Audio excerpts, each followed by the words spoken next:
আল্লাহ নবী নূহ নবী দয়ার নবী দুনিয়ার মানুষ দিগকে জিজ্ঞাসা করতে লাগলেন, এ মক্কা এলাকা মানুষেরা, তোমরা নারীগুলোকে জ্যান্ত জ্যান্ত কেন পুঁতে দাও? কেননা আমার রাসূলুল্লাহ আসার আগে আইয়ামে জাহিলিয়াতের যুগে মানুষরা নারীদের ঘরে জ্যান্ত পুঁতে দিত। পুরো পৃথিবীর চরিত্র এমন ছিল, নারীদেরকে ভোগের পাত্রী বানিয়ে দিয়েছিল, নারীদেরকে বাজারে নিলামে তোলা হতো, তাদেরকে ধনীরা খরিদ করে নিয়ে যেত, তাদের উরসের সন্তান হতো, ওই সন্তান যদি পুত্র সন্তান হতো, ওই সন্তানটাকে নিয়ে নারীটাকে হত্যা করে দিত। এই ছিল পৃথিবীর চরিত্র। ১৫০০ বছর আগের কথা বলছি। আল্লাহ নবী নূহ নবী দয়ার নবী এসে ওই নারীর বাবাদের ঘরে বলতে লাগলো, কেন আপনারা নারীগুলোকে জ্যান্ত জ্যান্ত পুঁতে দিচ্ছে? আমি রাসূলুল্লাহ জানতে চাইছি।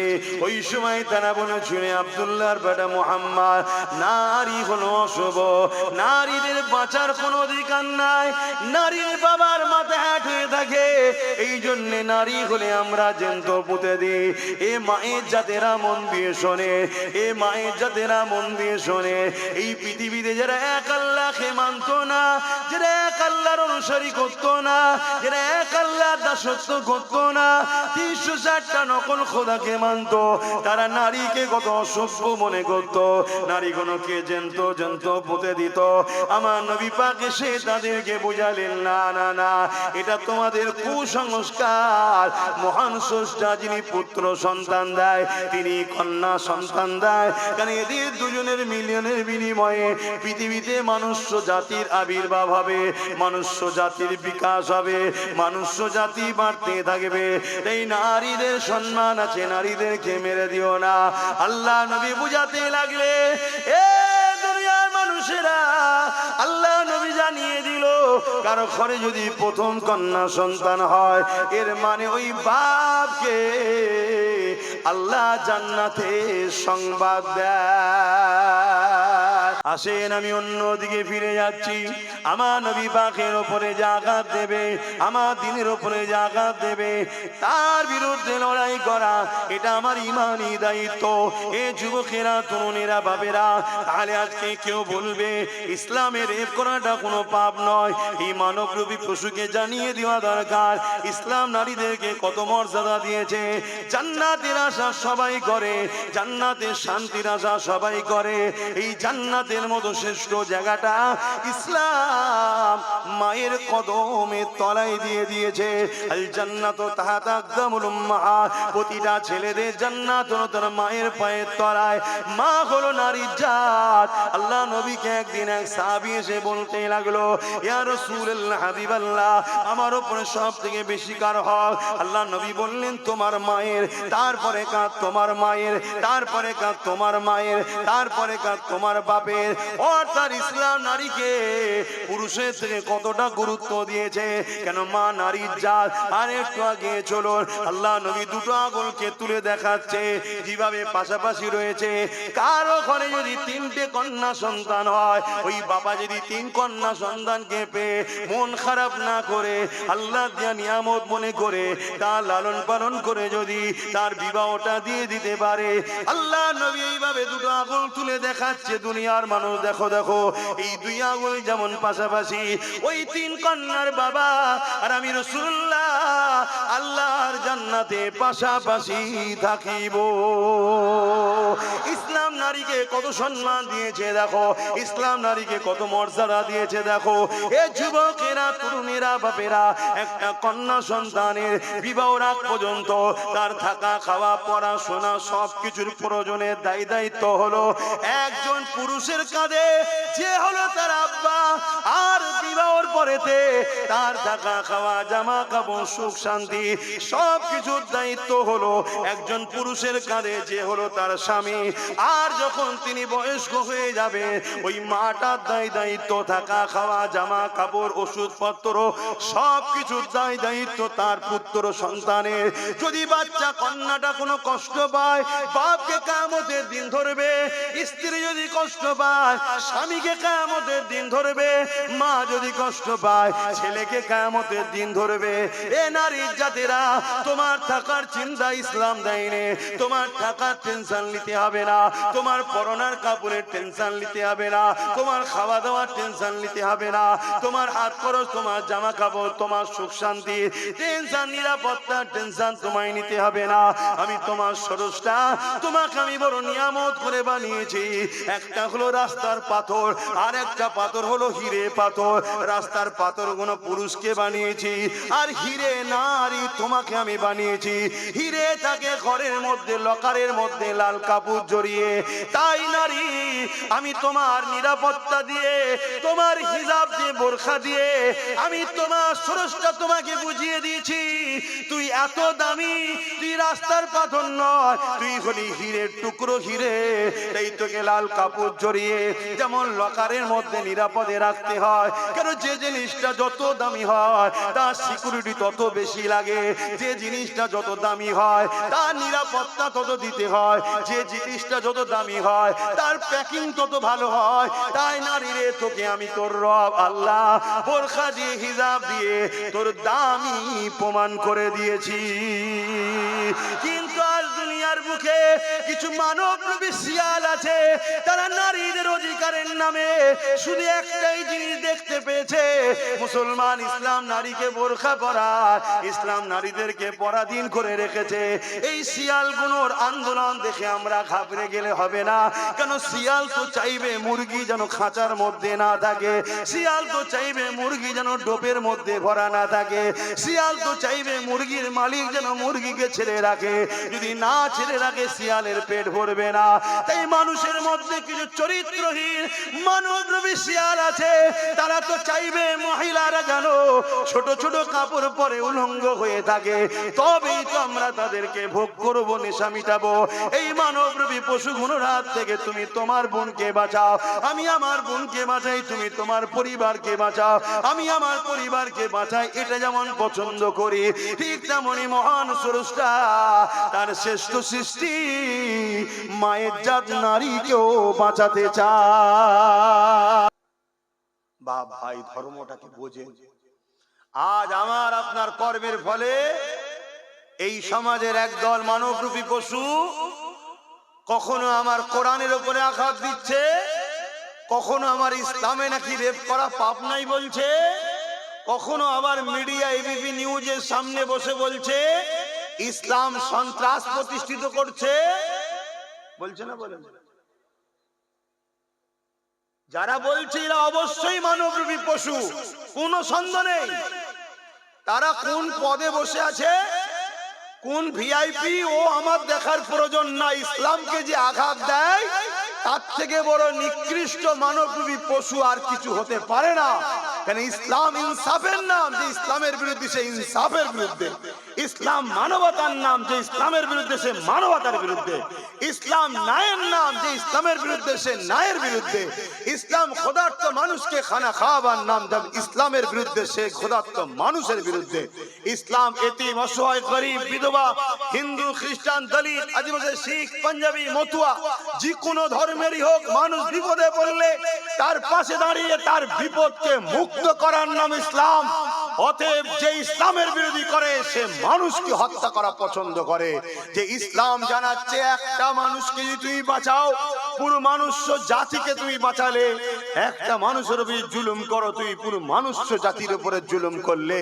সেই ইসলামের উপরে যে আঘাত দেয় তাকে দুপায়ে পশু ছাড়া দ্বিতীয় কিছু মনে আব্বাস সিদ্দিকী করে না। আপনারা ভিআইপি হতে পারে, কেন সভ্য শব্দ আপনারা, আপনারা কি আমার সাথে একমত তো নাকি? কারা কারা একমত একটু সাক্ষী দেন, হাত তুলে। একমত তো নাকি? আলহামদুলিল্লাহ।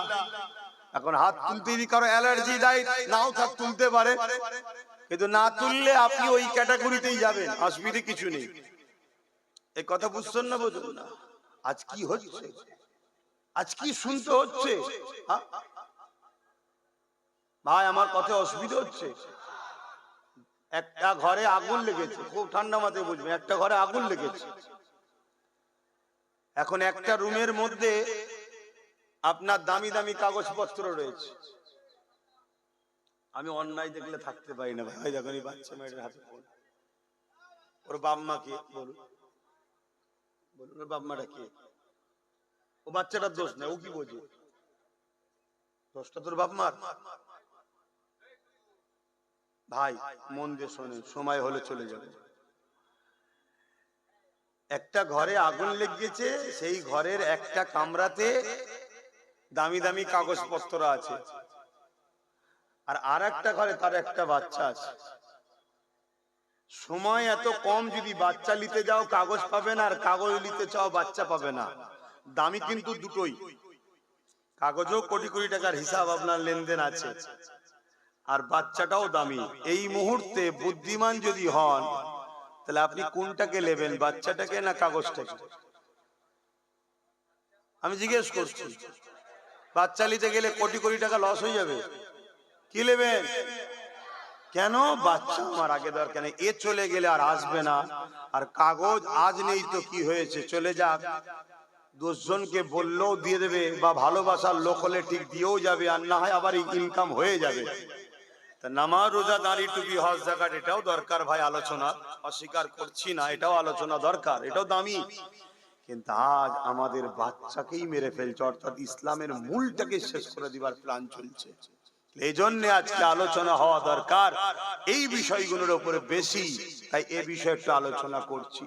নিশ্চয়ই আপনারা জানেন, আপনাদের এই পাশে উত্তর 24 পরগনার দত্তপুকুরে এক মানবরূপী পশু বেরিয়েছে, জানেন না? জানেন? কিছুদিন আগে কি বললো? ইসলামে নাকি রেপ করা পাপ নয়, বলেছে না বলেন? এক কথা বলুন, রোড অবরোধ হয়েছিল, আন্দোলন হয়েছিল, থানা ঘেরাও হয়েছিল, কেন করেননি? তাহলে ওর কথা কি আপনারা অ্যাকসেপ্ট করছেন? তাহলে কেন করেননি? বলুন। আল্লাহকে জবাব দিতে হবে না? জবাব দিতে হবে না? হবে না? এখন দূর থেকে আমার প্রশাসন ভাইরা শুনলে ভাববে যে আব্বাস সিদ্দিকী আপনি কি শিখাচ্ছেন, থানা ঘেরাও, রোড অবরোধ, এইসব কেন আপনি শিখাচ্ছেন? আমিও ঠিক এর পক্ষপাতী নয়, আমিও ঠিক এর পক্ষপাতী নয়। কবার থানা ঘেরাও করবেন, কবার রোডে যে বসবেন, আমি তো অন্য পক্ষপাতী। আমি পক্ষপাতী হলাম এমন লিডার তৈরি করো, এরকম থাকবে, তুলে নিয়ে এসে থানায় ফেলে সাইজ করে দেবে, আমি এর পক্ষে। কিন্তু আমি জাতির কাছে জানতে চাইছি, অন্য রাজ্যে কিছু হলে, অন্য দেশে কিছু হলে, এই রাজ্যে লোক রাস্তায় নামে, রোড অবরোধ হয়, হ্যান হয়, ত্যান হয়, কিন্তু এই রাজ্যে যখন একজন এত বড় কথা বলল, এত বড় কথা, যে ইসলামে নাকি রেপ করা পাপ নয়, তার মানে ইসলাম রেপের পক্ষে, এটাই তো নাকি? তো কই কিছু হলো না কেন? আমি এই জায়গাটা বুঝতে চাইছি, কথা কিছু মাথায় ঢুকছে? অথচ আল্লাহ নবী, নূহ নবী, দয়া নবী কি শিক্ষা দিয়েছে শুনে রেখে দাও। কেউ যদি জিনা করে, ব্যভিচারী করে, রেপ তো অনেক দূরের কথা, তাকেও কলা পর্যন্ত পুঁতে দিয়ে পাথর নিক্ষেপ করে করে তাকে হত্যা করে দাও। এ যুবকেরা, তরুণেরা, সেই ইসলামের ওপরে এত বড় মিথ্যা কথা বলার এর কারণটা কি? এর কারণ হচ্ছে একটাই, ইসলামের ইনসাফের কাছে, ইসলামের ন্যায়ের কাছে, ইসলামের সত্যের কাছে এদের 2 নম্বরই ধরা পড়ে যাচ্ছে। এরা নিজেদের কাছে কোনো দিক দিয়ে কেনার হতে পারছে না, এই বারবার ইসলামের নামে মিথ্যা প্রচার করতে লেগেছে। কিন্তু আপনাদেরকে জানিয়ে দিয়ে যায়, আমার রাসূলুল্লাহ মক্কা জমিনে এসে নবী আমার কলেমা দাওয়াত দিয়ে দিলে, লা ইলাহা ইল্লাল্লাহ মুহাম্মাদুর রাসূলুল্লাহ, আল্লাহ के सिवा दूसरा कोई माबूद ही नहीं, মুহাম্মদ আল্লাহর প্রেরিত রাসূল। এটা বলার পরে আল্লাহ নবী বলেছিলেন, এ বিশ্বের মানুষেরা, এ মক্কার মানুষেরা, নারীদের উপরে জুলুম বন্ধ করো, নারীদেরকে অত্যাচার বন্ধ করো, নারীদেরকে রেপ করা, হত্যা করা বন্ধ করো। তাহলে ইসলামের প্রথম কাজ নবী আমার শুরু করলেন, নারীদের উপরে জুলুম বন্ধ করো। আরো জোরে বলুন সুবহান। ইসলাম নারীদের বিরুদ্ধে না পক্ষে? একটু আওয়াজ বুঝতে পারছেন না নাকি? এটা আওয়াজ দেন। ইসলাম নারীদের পক্ষে না বিরুদ্ধে? নারীদের অধিকার দিবার পক্ষে না বিরুদ্ধে? ইসলাম রেপ করা কি ইজাজত দিয়েছে? এত বড় কথা বললো, হাজার হাজার থানায় নাকি কেস হয়েছে, ধরেছে? কেন ধরবে? বলুন কেন ধরবে? অথচ আপনার গ্রামে একটা ছোটখাটো নেতাকে যদি আপনি একটু বলেন যে 8 ইঞ্চি ঢালাই রাস্তাটা 4 ইঞ্চি হলো কেন ভাই, অমনি পুলিশ এসে তুললি যাবে না যাবে না? একে ধরছে না কেন? আমি এইটা বুঝাতে চাইছি যে আমাদের গার্জেন নেই। যারা ধরে যে প্রশাসন, ওই প্রশাসনকে নিয়ন্ত্রণ করার গার্জেন আমাদের কেউ নেই। যে বলেছে সে আমার দুশ্মন, যাকে আমরা ক্ষমতায় বসিয়ে রেখেছি সে ওদের বোন, আমাদের কেউ নয়, তাই তুলছে না। কথা মাথায় ঢুকছে না? ঢোকে না? ওকে তোলা দরকার আছে না? না। আপনারা একে তোলার পক্ষে কারা কারা একটু হাত তুলে দেখান, হাত তুলে বলুন তোলার পক্ষে তো নাকি? তাহলে তুলছো কই? আপনাদের ঘরে 5 পয়সা দাম দেয় না। আপনাদের ঘরে মনে করে মাফ করবেন, হাড় ছুড়বো, সুখে সুখে চলে আসবি, আবার 5 বছর আমাদের গোলাম হয়ে থাকবি। এই জিন্দেগিটা থেকে বেরোবেন না আপনারা? একটু হ্যাঁ কি না বলেন, বেরোবেন না আপনারা? আল্লাহর গজবে পড়লে তারপরে বেরোবেন। এখনো সময় আছে, ভাবেন। আল্লাহ নবী, নবী দয়ার নবী দুনিয়ার মানুষ দিগকে জিজ্ঞাসা করতে লাগলেন, এ মক্কা এলাকা মানুষেরা, তোমরা নারীগুলোকে জন্তু জন্তু কেন পুঁতে দাও? কেননা আমার রাসূলুল্লাহ আসার আগে আইয়ামে জাহিলিয়াতের যুগে মানুষরা নারীদের ঘরে জন্তু পুঁতে দিত। পুরো পৃথিবীর চরিত্র এমন ছিল, নারীদেরকে ভোগের পাত্রী বানিয়ে দিয়েছিল, নারীদেরকে বাজারে নিলামে তোলা হতো, তাদেরকে ধনীরা খরিদ করে নিয়ে যেত, তাদের উরসের সন্তান হতো, ওই সন্তান যদি পুত্র সন্তান হতো, ওই সন্তানটাকে নিয়ে নারীটাকে হত্যা করে দিত। এই ছিল পৃথিবীর চরিত্র। 1500 বছর আগের কথা বলছি। আল্লাহ নবী, নবী দয়ার নবী এসে ওই নারীর বাবাদের ঘরে বলতে লাগলো, কেন আপনারা নারীগুলোকে জন্তু জন্তু পুঁতে দিচ্ছে? আমি রাসূলুল্লাহ জানতে চাইছি। ওই সময় তারা বলেছিল, আব্দুল্লাহর বেটা মুহাম্মদ, নারী হলো অশুভ, নারীদের বাঁচার কোনো অধিকার নাই, নারীর বাবার মাথা হ্যাট হয়ে থাকে, এই জন্য নারী হলে আমরা জন্তু পুঁতে দিই। এ মায়ের জাতেরা মন দিয়ে শোনে, এ মায়ের জাতেরা মন দিয়ে শোনে, এই পৃথিবীতে যারা এক আল্লাহকে মানত না, যারা এক আল্লাহর অনুসারী করতো না, যারা এক আল্লাহর দাসত্ব করতো না, 360টা নকল খোদাকে মানত, তারা নারীকে কত অসভ্য মনে করত, নারীগুলোকে জন্তু জন্তু পুঁতে দিত। আমার নবী পাক এসে তাদেরকে বুঝালেন, না না না, এটা তোমাদের কুসংস্কার। মহান স্রষ্টা যিনি পুত্র সন্তান দেয়, তিনি কন্যা সন্তান দেয়, কারণ এদের দুজনের মিলনের বিনিময়ে পৃথিবীতে মনুষ্য জাতির আবির্ভাব হবে, মনুষ্য জাতির বিকাশ হবে, মনুষ্য জাতি বাড়তে থাকবে। এই নারীদের সম্মান আছে, নারীদেরকে মেরে দিও না।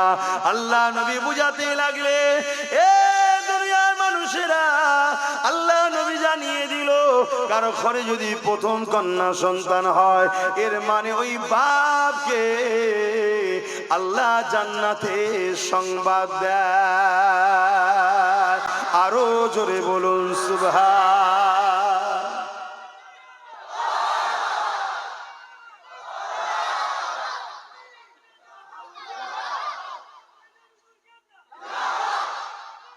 আল্লাহ, আজ আমি তো জানতে চাইতে পারি, এই জাহান্নামের কুকুর ওই পশুটাকে যে জিজ্ঞেস করতে পারি তো নাকি, এই এগুলো সব একটা জাহান্নামের কুকুর রে বাবা, এই কথা কি আপত্তি নাকি? এখন মৌলী সাহেবরা আপত্তি করছে, মৌলী সাহেবরা এখন বলছি সব কথা কেন বলতে যাবে, কি দরকার? আরে কেন বলতে যাবে, কি দরকার? আল্লাহকে জিজ্ঞেস কর না। আল্লাহ কোরআনে বলেছে এরা চতুষ্পদ জন্তুর ন্যায়। চতুষ্পদ জন্তুর মধ্যে একটা জন্তুর নাম হলো কুকুর, আর একটা জন্তুর নাম শূকর, জানেন তো নাকি? আমি শূকর বলিনি, কপালে হাত বুলো যে কুকুরটা বলেছি। আল্লাহ শূকরও বলেছে, শুনছেন না শোনেন? এবং আল্লাহ আরেকটু বেশি বলেছেন কি উলাইকা বালহুম আদাল, শুকরের থেকেও নিকৃষ্ট এরা। শুনছেন তো? আল্লাহ কোরআনে যখন বলেছে, সেই মানুষগুলোকে, সাধারণ মানুষকে চিনানো দরকার আছে না নাই? হঠাৎ করে মৌলী সাহেবদের, আমার এই কথা, এক শ্রেণীর মৌলী সাহেবদের কি সমস্যা হলো আমার বুঝে আসছে না। তবে গোপনে গোপনে খবর পেচ্ছি নাকি ওরা এই সব নেতাদের সঙ্গে টাকার লেনদেন রেখেছে। ওরা নাকি এদেরকে টাকা দেয় দালালি করার জন্য, যে পাড়ায় পাড়ায় গিয়ে বুঝাবি। কথা বুঝে আসছে না? এই কথা শুনছেন তো? হ্যাঁ কি না বলবেন? কেন তলায় ঠান্ডা, সাইডে ঠান্ডা, হয়তো ঘুমিয়ে পড়তে পারেন অলস। কিন্তু বলুন তো, আমি এই লড়াইটা আমার জন্য করছি না আমার দিনের জন্য করছি? একটু আওয়াজ দিয়ে বলবেন। হ্যাঁ, আমার একটা পছন্দ অপছন্দ সেটা অন্য জায়গায়, এটা ধর্মীয় জায়গা। এখানে আমার দিনের উপরে কেউ আগুন তুললে আমি তার বিরুদ্ধে বলবো না, বলবো না। আজকাল কিছু মাওলানা বেরিয়েছে ফেরাউনের বিরুদ্ধে বলে, বলে না? বলে না? আরে ফেরাউন কি করেছে বলছিস কেন ওর বিরুদ্ধে? ফেরাউন কি করেছে? না, ফেরাউন অত্যাচারী জালিম শাসক ছিল, বনি ইসরাইল যখন খুব মেরেছে, আল্লাহ দাবি করেছে, এজন্য বিরোধী করে, তাই নাকি? তাহলে বিরোধী করা দরকার আছে না নাই? হ্যাঁ ঠিক কথা, বিরোধী। আচ্ছা, নমরুদের বিরোধী করিস কেন ভাই? এই একদল মৌলী সাহেবের নমরুদের বিরুদ্ধে বলে না? বলে না? এই বলে না? বলে না? কেন নমরুদের বিরোধী করিস ভাই? বলছে নমরুদ জালিম, অত্যাচারী, বদমাইশ, খোদা বিরোধী, আল্লাহর সঙ্গে যুদ্ধ করে বলেছিল, ইনসাফ করতো না, তাই তার বিরোধী করি। ঠিক না বে? ঠিক গো? তাহলে সত্যি বিরোধী করা দরকার। কিন্তু ওই মৌলী সাহেবগুলোকে জিজ্ঞেস করেন, এজিদের বিরোধী করিস কেন? এজিদ, এজিদ ওখানে জায়গা হচ্ছে না, বসছে, ওইদিকে তোমাদের খেয়াল করে তো লাভ নেই। এজিদের বিরোধী করিস কেন? বলবে এজিদ সারাবি ছিল, এজিদ রাজ দরবারে তো নারীদের নিয়ে নাচ করতো। কথাগুলোকে শুনবে মন দিয়ে। এজিদ আমার রসুলের দ্বীনের বিরুদ্ধে কথা বলতো, এজিদ, কথা বুঝে আসছে, এমন করে নেকায় মোতাকে জায়েজ করে দিয়েছে, এজিদ ইত্যাদি ইত্যাদি সব অন্যায় জুলুম কাজ করতো, অত্যাচারী শাসক ছিল এক কথায়, তাই তার বিরোধী করি। কথা বুঝে আসছে তো নাকি? তাহলে আজকে যদি কারো সঙ্গে ফেরাউনের মিল পাওয়া যায়, কারো কাজে, কারো কাজে যদি নমরুদের মিল পাওয়া যায়, কারো কাজে যদি এজিদের মিল পাওয়া যায়, তার বিরোধী করবি না? বলছে না। কেন? বলছে ওগুলো তো মরে গেছে, ওর বিরুদ্ধে বললে কেস টেস হবে না, তাই বলছি। জেন্ত ফেরাউনের বিরুদ্ধে বললে যদি কেস হয়ে যায়। এ কথা শুনছেন না শোনেন? আপনি যদি বলতে না পারেন না বলগে যান, কিন্তু কেউ যদি বলে, আপনি যদি সত্যি উলামা হন, তার তো সাপোর্ট করা দরকার আছে না নাই?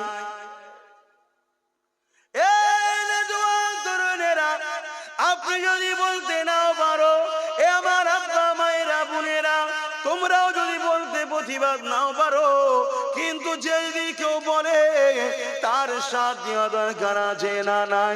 কিন্তু দুঃখের বিষয় আজকে দেখছি সাথ দেওয়া তো দূরের কথা, আজকের ফেরাউনদের সঙ্গে একদল উলামা মিশে গেছে, আজকের নমরুদদের সঙ্গে একদল উলামা মিশে গেছে, আজকের এজিদের সঙ্গে একদল আলেম উলামা ইমাম মিশে গেছে। মিশে গিয়ে তাদের অর্থ খেয়ে দালালি করছে, ইসলামের পক্ষে কথা না বলে, গরিব উম্মার পক্ষে কথা না বলে, ইনসাফের পক্ষে কথা না বলে, মানবতার পক্ষে কথা না বলে, খোদার্থ মানুষের পক্ষে না কথা বলে জালিমদের দালালি করতে লেগেছে। অথচ নবী আমার জানিয়ে দিলে, এক ইহুদি আল্লাহ নবীর কাছে আসলো, ইসলামের সব থেকে ভালো কাজ কোনটা? আল্লাহ নবী জানিয়ে দিলেন, খোদার্থ মানুষকে খানা খাওয়ানো। এ যুবকেরা, তরুণেরা, খোদার্থ মানুষকে খানা খাওয়ানো ইসলামের সব থেকে ভালো কাজ। কিন্তু আজ আমরা ক্ষুধার্ত মানুষকে খানা যারা দেয়নি, ক্ষুধার্ত মানুষের খানা যারা কেড়ে নিচ্ছে, ক্ষুধার্ত মানুষের রুজি রুটি যারা কেড়ে নিচ্ছে, ক্ষুধার্ত মানুষকে আরো যারা গরিব বানাতে চাইছে, তাদের পক্ষপাতিত্ব যদি করে, এই উলামা গুলোকে আল্লাহ নবীর ভাষাতে শাররুল উলামা বলা হয়, মন্দ উলামা বলা হয়। একদল উলামা সব থেকে আগে জান্নাতে যাবে, তাদেরকে খায়র উলামা বলা হয়। একদল উলামা সব থেকে আগে জাহান্নামে যাবে, যারা দুনিয়ায় ইলম অর্জন করেছে কিন্তু দুনিয়া জমিনে তাগুতি শক্তি দালালি করে জাহান্নামে সবার আগে যাবে। এই যুবকদের জানিয়ে দিয়ে যায়, এটা আজকে নতুন নিয়ম নয় গো। ইমামে হোসাইন পাক যখন জালিম অত্যাচারী এজিদের বিরোধী করেছিল, ওই সময় কারবালার মাঠেতে এজিদ বাহিনীরা ইমামে হোসাইন পাককে ঘিরে ফেললো। ইমামে হোসাইন পাক দাওয়াতে যাচ্ছিলেন, মাত্র 72 জন ছিল, কুফার দাওয়াতে যাচ্ছিল, কারবালার ময়দানে ঘিরে ফেললো। এই যে 25,000 সৈন্য কারবালা জমিনে এসেছিল, এই 25,000-এর মধ্যে 13,000 আলেম ওলামা মুফতি ছিল। কত হাজার? কার দিকে? এই 13,000 আলেম ওলামা মুফতি কার দিকে? জোরে বলছেন না কেন? জোরে বলো। তাহলে এজিদ কি আল্লাহর ওলি নাকি? কেন 13,000? এই 13,000-এর মধ্যে অনেক সাহাবাদের আওলাদও ছিল। শুনছেন? আজকেও যদি কোনো ভালো ঘরের আওলাদ আজকের এজিদের সাথ দেয়, তার মানে এজিদ কি সত্য? কথা বলছেন? ভয় লাগছে? পুলিশ ধরে যাবে? আল্লাহ ছাড়া অন্য কাউকে ভয় করাই তো হারাম। আর যে আল্লাহ ছাড়া অন্য কাউকে ভয় করে সে বারবার মরে।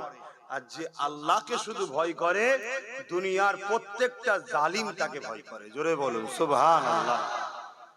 কারো কাছে যদি, কোন দেশে যদি পারমাণবিক শক্তি থাকার দরুন ওই দেশকে যদি সবাই ভয় করে, ওর সাথে লাগিস নি কেন রে? ওর দেশে পারমাণবিক শক্তি আছে। পারমাণবিক শক্তিটা কি? ছোটখাটো বিষয় তো। আপনি বলবেন এটা দেশ চলে যাবে, কি হয়েছে? একটা দেশ চলে যেতে পারে একটা পারমাণবিক বোমার হামলায়, তাও বলছি ছোট বিষয়, ওটা কোনো ব্যাপারই নয়। ওটা তো মানুষের ব্রেন থেকে তৈরি হয়েছে। মানুষকে যে ব্রেনটা আল্লাহ দিয়েছে, ওই ব্রেনটার দাম কত? পারমাণবিক বোমার থেকে বেশি না ছোট? যে ব্রেন থেকে পারমাণবিক বোম তৈরি করেছে, ওই বোম একটা দেশকে ধ্বংস করতে পারে, তাহলে সেই ব্রেনটার দাম কত? আমি কিছু বুঝাতে পারছি তো নাকি? তাহলে ওই ব্রেনটা যিনি দিয়েছে, তিনার পাওয়ার কত? এক কথা বুঝে আসছে? তিনি যদি কারো দিলে থাকে, তাকে দুনিয়ার জালিমরা ভয় করবে। অতএব আল্লাহকে দিলে রাখো, ভয় আল্লাহকে খাও। কথা বুঝে আসছে? আজকে আকসার মুসলমানের হৃদয়ে জালিম অত্যাচারী স্বৈরাচারী, আজকের ফিরআউন, আজকের যারা নমরুদ, আজকের যারা সাদ্দাত, এই কেন্দ্র সরকারকে মুসলমান ভয় করে। ভুল বললাম? কেন কে ভয় করে? ভয় করলে কখনো বিজয় হয়? তোমাদের তো উচিত এই ফেরাউনের বিরুদ্ধে লড়াই করতে হবে, এই ফেরাউনকে মিটাতে হবে, এই নমরুদকে মিটাতে হবে। যে ফেরাউন, যে নমরুদ আজকে আমার মসজিদ, মাদ্রাসা, কবরস্থান, ঈদগাহ ওয়াকফ আইন করে শেষ করে দিতে চাইছে, এর বিরুদ্ধে লড়াই করতে হবে। আর তাকে আকসার মুসলমান ভয় খেয়ে বসে আছে। আরে তোকে পিলান মাবি ভয় খাওয়ানো হয়েছে, যদি তুই ভয় খেয়ে যাস তার মোকাবেলায় কখনো তুই নামবি না। কথা মাথায় ঢুকছে না? ঢোকে না? এটা তো ওদেরই চালারা প্রচার করছে, বিজেপিরই চালা, তারা প্রচার করছে তোর হৃদয়ে বিজেপির ভয় ঢুকাবার জন্য। আমার কথা বুঝছেন না? বোঝেন না? এই বাঘ মারতে যাবে কেউ? বলো বলো, বাঘ মারতে যাবে? আমাদের অন্তরে বাঘের ভয় ঢুকায় আছে। কি বাঘ খেলবে, বাঘ মেরে ফেলবে, বাঘ এই করবে। এই ভুল বলছি নাকি? ঠিক তেমনি আমাদের অন্তরে বিজেপির ভয়টা ঢুকানো হয়েছে। কেন ঢুকানো হয়েছে? যাতে করে ওদের মোকাবেলায় আমরা না যাই। ওই মেরে ফেলবে, ওই শেষ করে দেবে, ওই এই করে দেবে। আমার কথা বুঝছেন তো না উল্টো বুঝছেন আবার? এখন তো ভালো দুনিয়া নেই। কেউ মদ খাচ্ছে কেড়ে নিলে গাল দেবে, আর মদ দিলে বলবে দুলা ভাই, আর কেড়ে নিলে আর একটা যেটা বলে সেটা বলবে। ওটার বললাম না, কিন্তু কথাটা ভালো কথা, কিন্তু শুনতে লোক বলে খারাপ লাগছে। ওটাও তো আত্মীয়তা নাকি, বড় কুটুম যাকে বলা হয় রে বাবা, কিন্তু ওটা একটা চলতি ভাষায় কি বলে ডাকে জানো? ওটা বললে লোক বলে গাল দিচ্ছে 4 তারিখে। ওটা তো হাকিকাত।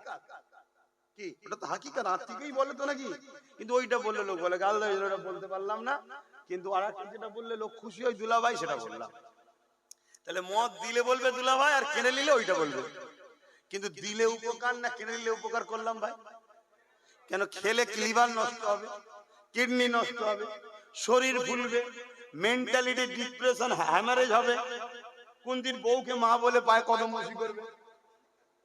আচ্ছা খারাপ লিওনি, হাকিকাত হচ্ছে না, হয় না? রাস্তায় শুয়ে আছে, কুকুরকে জড়িয়ে ধরে চুমু খেচ্ছে। কথা দেখেছেন না দেখেন না? কুকুর ঠ্যাং তুলে মুখে দিচ্ছে, ও বলছে থাক এখন পানি খাবনি, থাক থাক। কি হয় না? হয় না? তাহলে যে জিনিসটা খেয়ে আপনার বিবেক বুদ্ধি হ্রাস হয়, মনুষ্যত্ব শেষ হয়ে যায়, সেই জিনিস বিক্রি করেই আমাদের নেত্রী গর্ব করে আমি মদে ফার্স্ট। কথা মাথায় ঢুকছে না ঢুকে নেই? আর এই মাতাল সরকারকে মুসলমানরা গর্বের সাথে আবার সাপোর্ট করে, যে মাতাল সরকার যুগ যুগ জিও। কথা কি গায়ে লেগে গেল নাকি? তাহলে আওয়াজ ঠিক পাচ্ছি না কেন? গায়ে লেগে গেল। ইসলামে মদ হারাম না হালাল? জোরে বলেন। আমার দেশের সংবিধান মদের পক্ষে না বিরুদ্ধে? আমার দেশের সংবিধান মদের পক্ষে না বিরুদ্ধে? জানোই নি তোমরা? আমার দেশের সংবিধান ও মদের বিরুদ্ধে।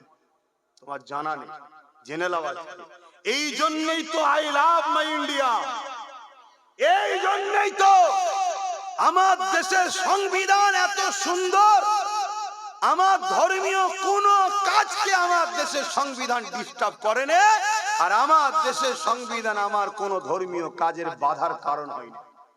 আমি গর্বিত, আমি ভারতীয়, কিন্তু আমরা জানি না, আলাদা কথা। জেনে নাও আজকে আমার দেশের সংবিধান নেশা জাতীয় দ্রব্যের বিরুদ্ধে, আমাদের সেটা জানা নাই। কিন্তু আজকে সংবিধানের বড় বড় পদে বসে মদ ব্যবসায়ী হয়েছে, মদ ব্যবসায়ী। তাহলে বলো এই জাতিতে ডিভোর্স হবে না হবে না? অ্যাক্সিডেন্ট হবে না হবে না? ক্রাইম হবে না হবে না? খুন হবে না হবে না? 100টা যদি খুন হয়, 100টা মানুষ যদি মারা যায়, তার মধ্যে 80টা মদের কারণ। তাহলে এই মদ বন্ধ দরকার আছে না না? এখান থেকে ফু দিলে মদ বন্ধ হয়ে যাবে? তাহলে আমি বুঝাচ্ছি মদ বন্ধ দরকার। বন্ধ করার জন্য যেখানে আইন তৈরি হয় সেখানে আমার লোক দরকার আছে না নাই? কিন্তু ওই জায়গায় তো আপনারা নেই। ওই জায়গায় বলবেন না, ওই জায়গায় তখন বলবেন না ও দরকার নেই। ওই জালিমের ভয় ভেতরে, জালিমের ভয় ভেতরে ঢুকে বসে আছে। কথা কিছু মাথায় ঢুকছে? এই করে করি তো শেষ শেষ হতে হতে হতে হতে আজকে এমন জায়গায় এসে গেছি, এই পর্যন্ত পুঁতে গেছে আমাদের। এখন সবার মধ্যে একটাই চিন্তা, কি হবে বন্যারে? থাকবো তো? নাম থাকবে তো? কি এই টেনশনটা আপনাদের মধ্যে ঢুকলো কেন? আপনারা এসেছেন অন্য দেশ থেকে, ঢুকলো কেন বলে? ঢুকানো হয়েছে, ঢুকানো হয়েছে। হ্যাঁ, এবারে হাদিসটা তাহলে শোনো। আল্লাহ নবী জানিয়ে দিলেন, এ আমার সাহাবারা, আখিরি জামানাতে আমার উম্মত উম্মতিরা প্রচুর মার খাবে। কি খাবে? নবী বলেছে না বলেন? এ যুবকেরা, সাহাবা হুজুরা জিজ্ঞাসা করলেন, ইয়া রাসূলুল্লাহ, হাবিবাল্লাহ, এই মার খাবে কারণটা কি হবে? আমার ভাইরা কি কম হবে? অর্থাৎ মুসলমানের সংখ্যা কি কম হবে? আল্লাহ নবী বললেন না, সংখ্যা কম হবে না, তারপরও মার খাবে।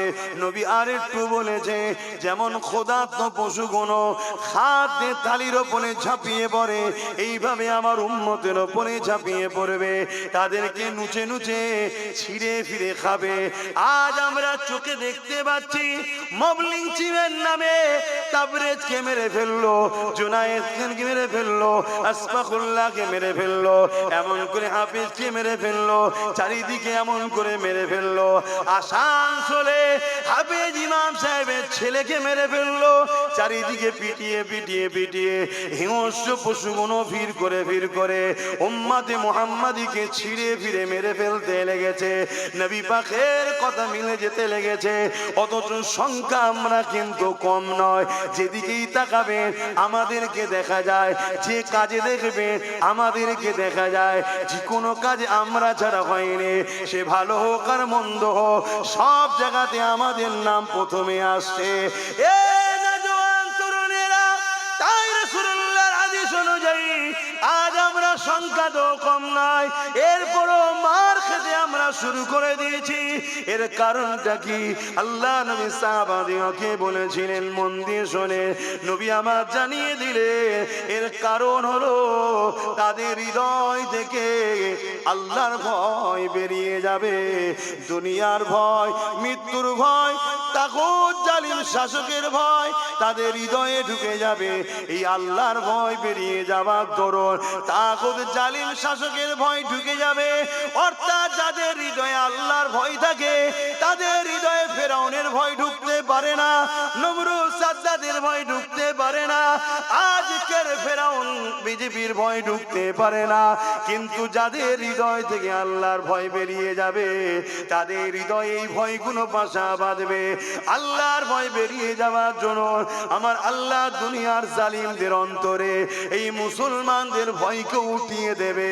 গত 50-100 বছর আগে যারা আমাদের দূরের গোড়ায় এসে দাঁড়িয়ে থাকতো, আমাদের কাছে পারমিশন নিয়ে ঘরে ঢুকতো, তারা আজকে দিনরাত মিডিয়াতে, দিনরাত রাস্তাঘাটে আমাদেরকে কুকুর বিড়ালের মতো মারছের কারণ একটাই, আমাদের হৃদয় থেকে আল্লাহর ভয় বেরিয়ে গেছে। তাই জালিমদের অন্তর থেকে আল্লাহ আমাদের ভয় বার করে দিয়েছে। তাই আজ আমরা বেউজুদি লাঞ্ছিত হচ্ছি। এই জায়গা থেকে উদ্ধার হবার একটাই রাস্তা, আল্লাহ ছাড়া দ্বিতীয় কাউকে ভয় করব না। আরো জোরে বলুন সুবহান। মনে থাকবে, অদা করুন, মনে থাকবে, কথা বলুন, মনে থাকবে। যদি আপনাকে বন্ধুকে সামনে দাঁড় করিয়ে বলে ঝেড়ে দেবো এক্ষুনি এই স্লোগানটাতে, আপনি ওই জায়গায় ওকে ভয় করবেন? জোরে বলুন। গুলিটা লেগে গেলে মরে যাবে, এই জায়গাতেও বলছেন ভয় করব না? হ্যাঁ, এটাই হলো ঈমান। আপনাদের এলাকাতেই দাদা হুজুর রহমাতুল্লাহ আলাইহি গোবরডাঙ্গার সেজবাবুর অখিয়া জানেন তো নাকি? হ্যাঁ জানেন তো নাকি? শুনেছেন তো? একদম সামনে থেকে দাঁড়াম দাঁড়াম করে 3টে গুলি করে দিল, জানেন না? দাদা হুজুর মরে গেছিল। কে বাঁচিয়েছে দাদা হুজুরকে? সেই আল্লাহ নেই এখন? শক্তি কমে গেছে? নাউজুবিল্লাহ মিন জালিক। তাহলে এত ভয় করছেন কেন? এত ঘাবড়ে গেছেন কেন? এই জাতি ঘাবড়ে যাওয়ার জন্য আজকে বনো খেকশিয়ালগুলো সমাজে উঠে দামাদামি করছে। এই জাতিকে জাগতে হবে, সালাউদ্দিন আইবির মতো হতে হবে। তাহলে আবার বনো খেকশিয়ালগুলো যে যার গর্তে লুকাবার রাস্তা পাবে না, ঠিক না বেটে? জাগো যুবক, তোমাদের অপেক্ষায় হাজার হাজার বোন কাঁদছে, তোমাদের অপেক্ষায় হাজার হাজার মা কাঁদছে। কোথায় সেই মোহাম্মদ বিন কাসেম? কোথায় সেই সালাউদ্দিন আইবি?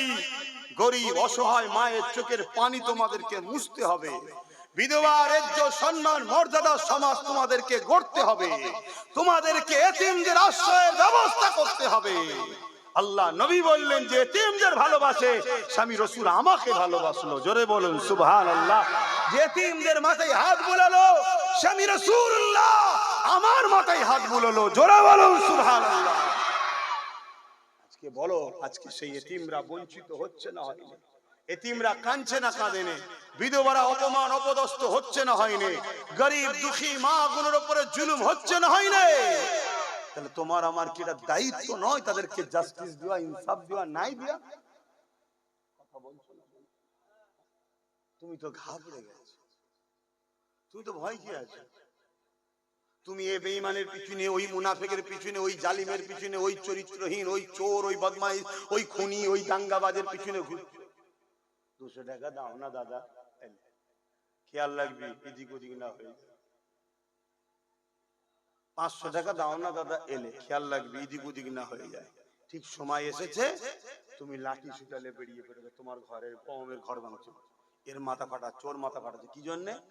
ওই ভিক্ষা যতদিন দিয়েছিল তাকে জিতাতে হবে এবারে, শুনছে?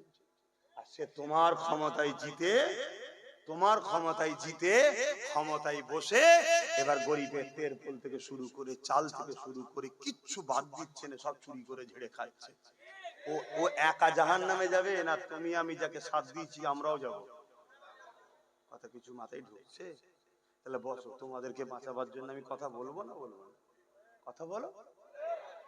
এবার এই কথা বলতে গেলে যারা এই কোয়ালিটির নেতা, চোর মার্কা, খুনি মার্কা, গুন্ডা মার্কা, প্রতারণা মার্কা, তাদের গায়ে লাগবে না লাগবে না? তারা আমার বিরুদ্ধে বলবে না বলবে? আর তারা কি ডাইরেক্ট তো বলে বাজার করতে পারবে না? তারা তো ডাইরেক্ট বলে আমার লিয়ারে আসতে পারছে না, না?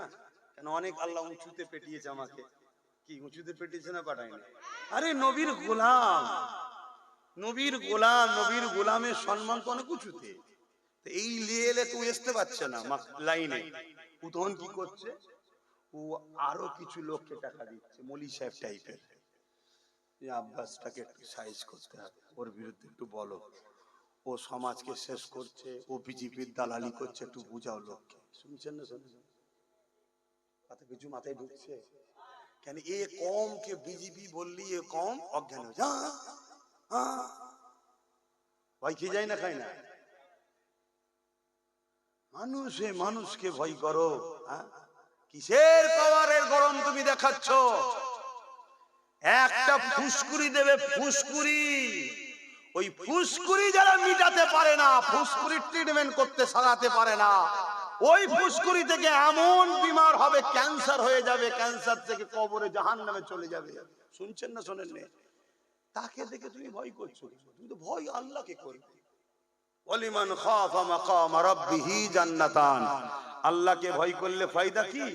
দুটো জান্নাত দেবে আল্লাহ। জোরে বলুন সুবহানাল্লাহ। এ আমার অসুবিধা হচ্ছে? আব্বা অসুবিধা হচ্ছে? তাহলে আমি লাইন ঘুরিয়ে দিচ্ছি, বলুন। বাবারা বাবারা বাবারা, সব ভালো, সব ভালো করে দেবো, কিন্তু মার খেতে হবে কবরে, আমায় আল্লাহ ধরবে। তুই বললি না কেন? তুই কেন হক কথা বললি না? যে চুরি করা আর চোরকে সাপোর্ট করা এক, খুন করা খুনিকে সাপোর্ট করা এক, দুর্নীতি করা দুর্নীতিবাজকে সাপোর্ট করা এক, দেশের বিরোধী করা দেশদ্রোহীদের সাপোর্ট করা এক। এখন কোন যদি পাকিস্তান থেকে সন্ত্রাস আপনার ঘরে এসে থাকে, আপনি যদি আশ্রয় দেন, বলুন সন্ত্রাস থেকে ধরে নিয়ে যাবে না আপনাকেও ধরে নিয়ে যাবে? আপনি তো সন্ত্রাস নয়, আপনি তো ভারতীয় না। তুই সাত দিলি রাখলি কেন? দেশের যদি এই নিজাম হতে পারে যে একটা অন্য দেশ, সেই দেশ থেকে যেটা একদিন আমাদেরই ছিল, নেতাদের জুতোর চোটে ভাগাভাগি হয়েছে, শুনছেন না শোনেন? নেতাদের নেতাগিরির জন্য ভাগাভাগি হয়েছে, জনগণের দোষ এখানে নেই। কথা বুঝে আসছে না? নাই? তো সেই জায়গা থেকে কেউ যদি একজন এসে তোমার বাড়িতে ঢুকে পড়ে, আর তুমি যদি তাকে আশ্রয় দাও, তোমায় যদি বন্দি করে নিয়ে যাওয়া হয়, এটাই দুনিয়ার নিজাম তোমার জানা থাকে, তাহলে ইসলামের দুশ্মনকে তুমি যদি আশ্রয় দাও, তুমি কি ইসলামের দুশ্মনের সঙ্গে জাহান্নামে যাবে না? তোমায় ধরবে না আল্লাহ? এক কথা বলছো না তো? আরে বাবা, ফতোয়া জানার পরে হয়, ঘাবড়ে যাচ্ছ নাকি? অনেকে বলছে, আব্বাস সিদ্দিকী বলছে টিএমসি কে ভোট দিলে ঈমান চলে যাবে, বলছো তো নাকি? তোমাদের কাছে খবর আছে খবরটা? হ্যাঁ, আবার এর সাফাই দিতে গিয়ে অনেক দালাল বক্তা কি বলছে? তাহলে তো সবাই জাহান্নামে চলে গেছে। শুনছেন না শোনেন? কত বড় কিরা 2 নম্বর, চিন্তা করুন। ফুটবল খেলা বোঝেন? ফুটবল খেলা বসিরহাটে আল্লামা রুহুল আমিন সাহেব হুজুর লিখেছে, বলবো ফতোয়া না থাকবে? শুনবেন? শোনার পরে ভুল করলে কিন্তু বিপি গোল হয়ে যাবে, বলবো না থাকবে? বসিরহাটের বড় মৌলানা আল্লামা রুহুল আমিন সাহেব লিখেছে, ফুটবল খেলা দেখতে গিয়ে কেউ যদি আনন্দে হাততালি দেয় তার বিবি তালাক হয়ে যাবে। শুনছেন, এখানে মনে হয় 90% লোক ফুটবল খেলা দেখে হাততালি দিয়েছে, তাহলে কি বিবি তালাক? না, এইটাই তো বুঝতে পারলাম না, তালাক নয়। কিন্তু আজকে এই ফতোয়াটা জানার পরে কাল যদি হাততালি মেরে তো গেছে। কথা বুঝে আসছে না? শুনছেন তো নাকি? কেন হারামে আত্মা খুশি করলে, হারামে উৎসাহিত হলে সে ইমানদার থাকে না। আর যার ইমান নেই, ইমানদার নারীর সঙ্গে নেকা বলবেন তো থাকে না, কেটে যায়।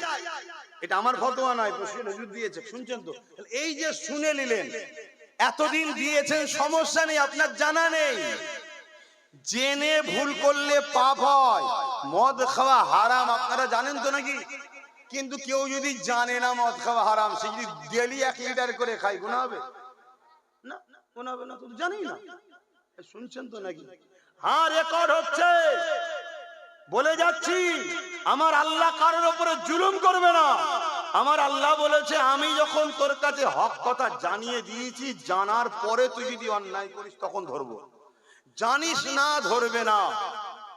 এই পৃথিবীতে এমনও লোক আছে জঙ্গলে জঙ্গলে বসবাস করে, তাদের কাছে সভ্যতা বলে কিছু নেই। বর্তমান সমাজের এই আলো তাদের কাছে যায় না। তারা কিয়ামতের দিন তাদেরকে আল্লাহ ধরবে নাকি? নামাজ পড়েছিলিস,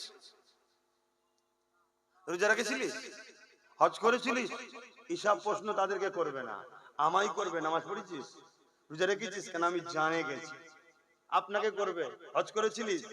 তাদেরকে তাহলে কি প্রশ্ন করবে? তাদেরকে একটাই প্রশ্ন করবে, কি? তোদেরকে আমি আকেল দিয়েছি, বিবেক দিয়েছি, বুদ্ধি দিয়েছি, মানুষ বানিয়েছি, তোদের কি ধারণা ছিল পৃথিবী কি এমনি এমনি হয়েছে, না কেউ একজন মালিক ছিল? তাদের মধ্যে থেকে যে বলবে হ্যাঁ কেউ একজন ছিল ভাবতাম, আল্লাহ তাকে বলবে যা জান্নাতে। জোরে বলুন সুবহানাল্লাহ। তাদের প্রশ্ন আর আমাদের প্রশ্ন এক হচ্ছে? এক কথা বুঝছেন না, বোঝেন না? তাহলে আজকে কোনো ব্যক্তি জানে না যে ফুটবল খেলা দেখে আনন্দ করে হাততালি দেওয়া যায় না, তার জন্য তো ফতোয়া না। জেনে যাওয়ার পরে কেউ যদি হাততালি দেয়, তাহলে তার বিবি গোল হবে না? হবে না? কি রে পড়ে গেল? আমার কথা শুনছেন তো নাকি? আমার কথা বুঝছেন তো? তাহলে আজকে কেউ যদি আমার মসজিদের দুশমন না হয়, মসজিদের বিরোধী না বলে থাকে, শুনছেন, কোরআনের বিরুদ্ধে না বলে থাকে, তখন তার সাথে আপনি ব্যবসা করেছেন, কারবার করেছেন, লেনদেন করেছেন, রাজনীতি করেছেন, তখন প্রশ্ন তো এটা নয়। আর যদি পরবর্তীতে সে চেঞ্জ হয়ে যে বলে যে কোরআন মিটে যাবে, আমার উন্নতি মিটবে না, কোরআন শেষে আমার উন্নতি শেষ হবে না, তখন ফতোয়া তার জন্য বা শুরু হবে। এ কথা শুনছেন তো নাকি? আমার কথা বুঝতে পারছেন না?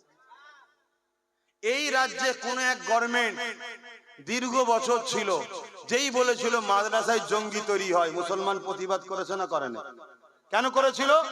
তুই এবার ভুল লাইনে গাড়ি চালাচ্ছিস, তোর ড্রাইভিং আর মানা যাবে না।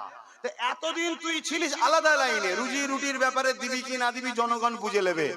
যখনই তুই আমার ধর্মে আঘাত দিবি, তার মানে তুই আজকে বা নতুন তুই রাস্তা ভুল করছিস, তোর ড্রাইভিং আর চলবে, এটা বলা দরকার আছে না নাই? আর একটু খুলে বলছি, স্পেনের ইতিহাস জানেন কি জানি না, স্পেনে 800 বছর মুসলমান রাজত্ব করেছে। বলুন আলহামদুলিল্লাহ। কত বছর? 800 বছর। সেই স্পেনে যদি আজকে আপনি যান, যত বড় বড় সিনেমা হল, অফিস, আদালত দেখতে পাবেন, ওগুলো অ্যাকচুয়ালি হয় মসজিদ নাই মাদ্রাসা। এখন সেগুলো কি হয়ে গেছে? সিনেমা হল হয়ে গেছে, থিয়েটার হল হয়ে গেছে। কথা বুঝে আসছে না? অফিস আদালত হয়ে গেছে। কেন? সেখানে ইসলামকে তারা, মুসলমানকে তারা শেষ করে দিয়েছে। কি করে শেষ করলো ভাই? কি করে শেষ করলো? একটু বলবো না থাকবে? একটু জানা দরকার আছে। কিন্তু প্রথমে এই কথাটা বলে নি, তাহলে আজকে যে মসজিদ অফিস দেখছেন স্পেনে, ওটা এক সময় মসজিদ ছিল। আজকে যে থিয়েটার হল দেখছেন, ওটা এক সময় মাদ্রাসা ছিল। এখন আপনি গিয়ে আরে এটা মাদ্রাসা রে, দান করবেন নাকি? আমার কথা বুঝতে পারছেন না? এখন দান করবেন? কেন করবেন না?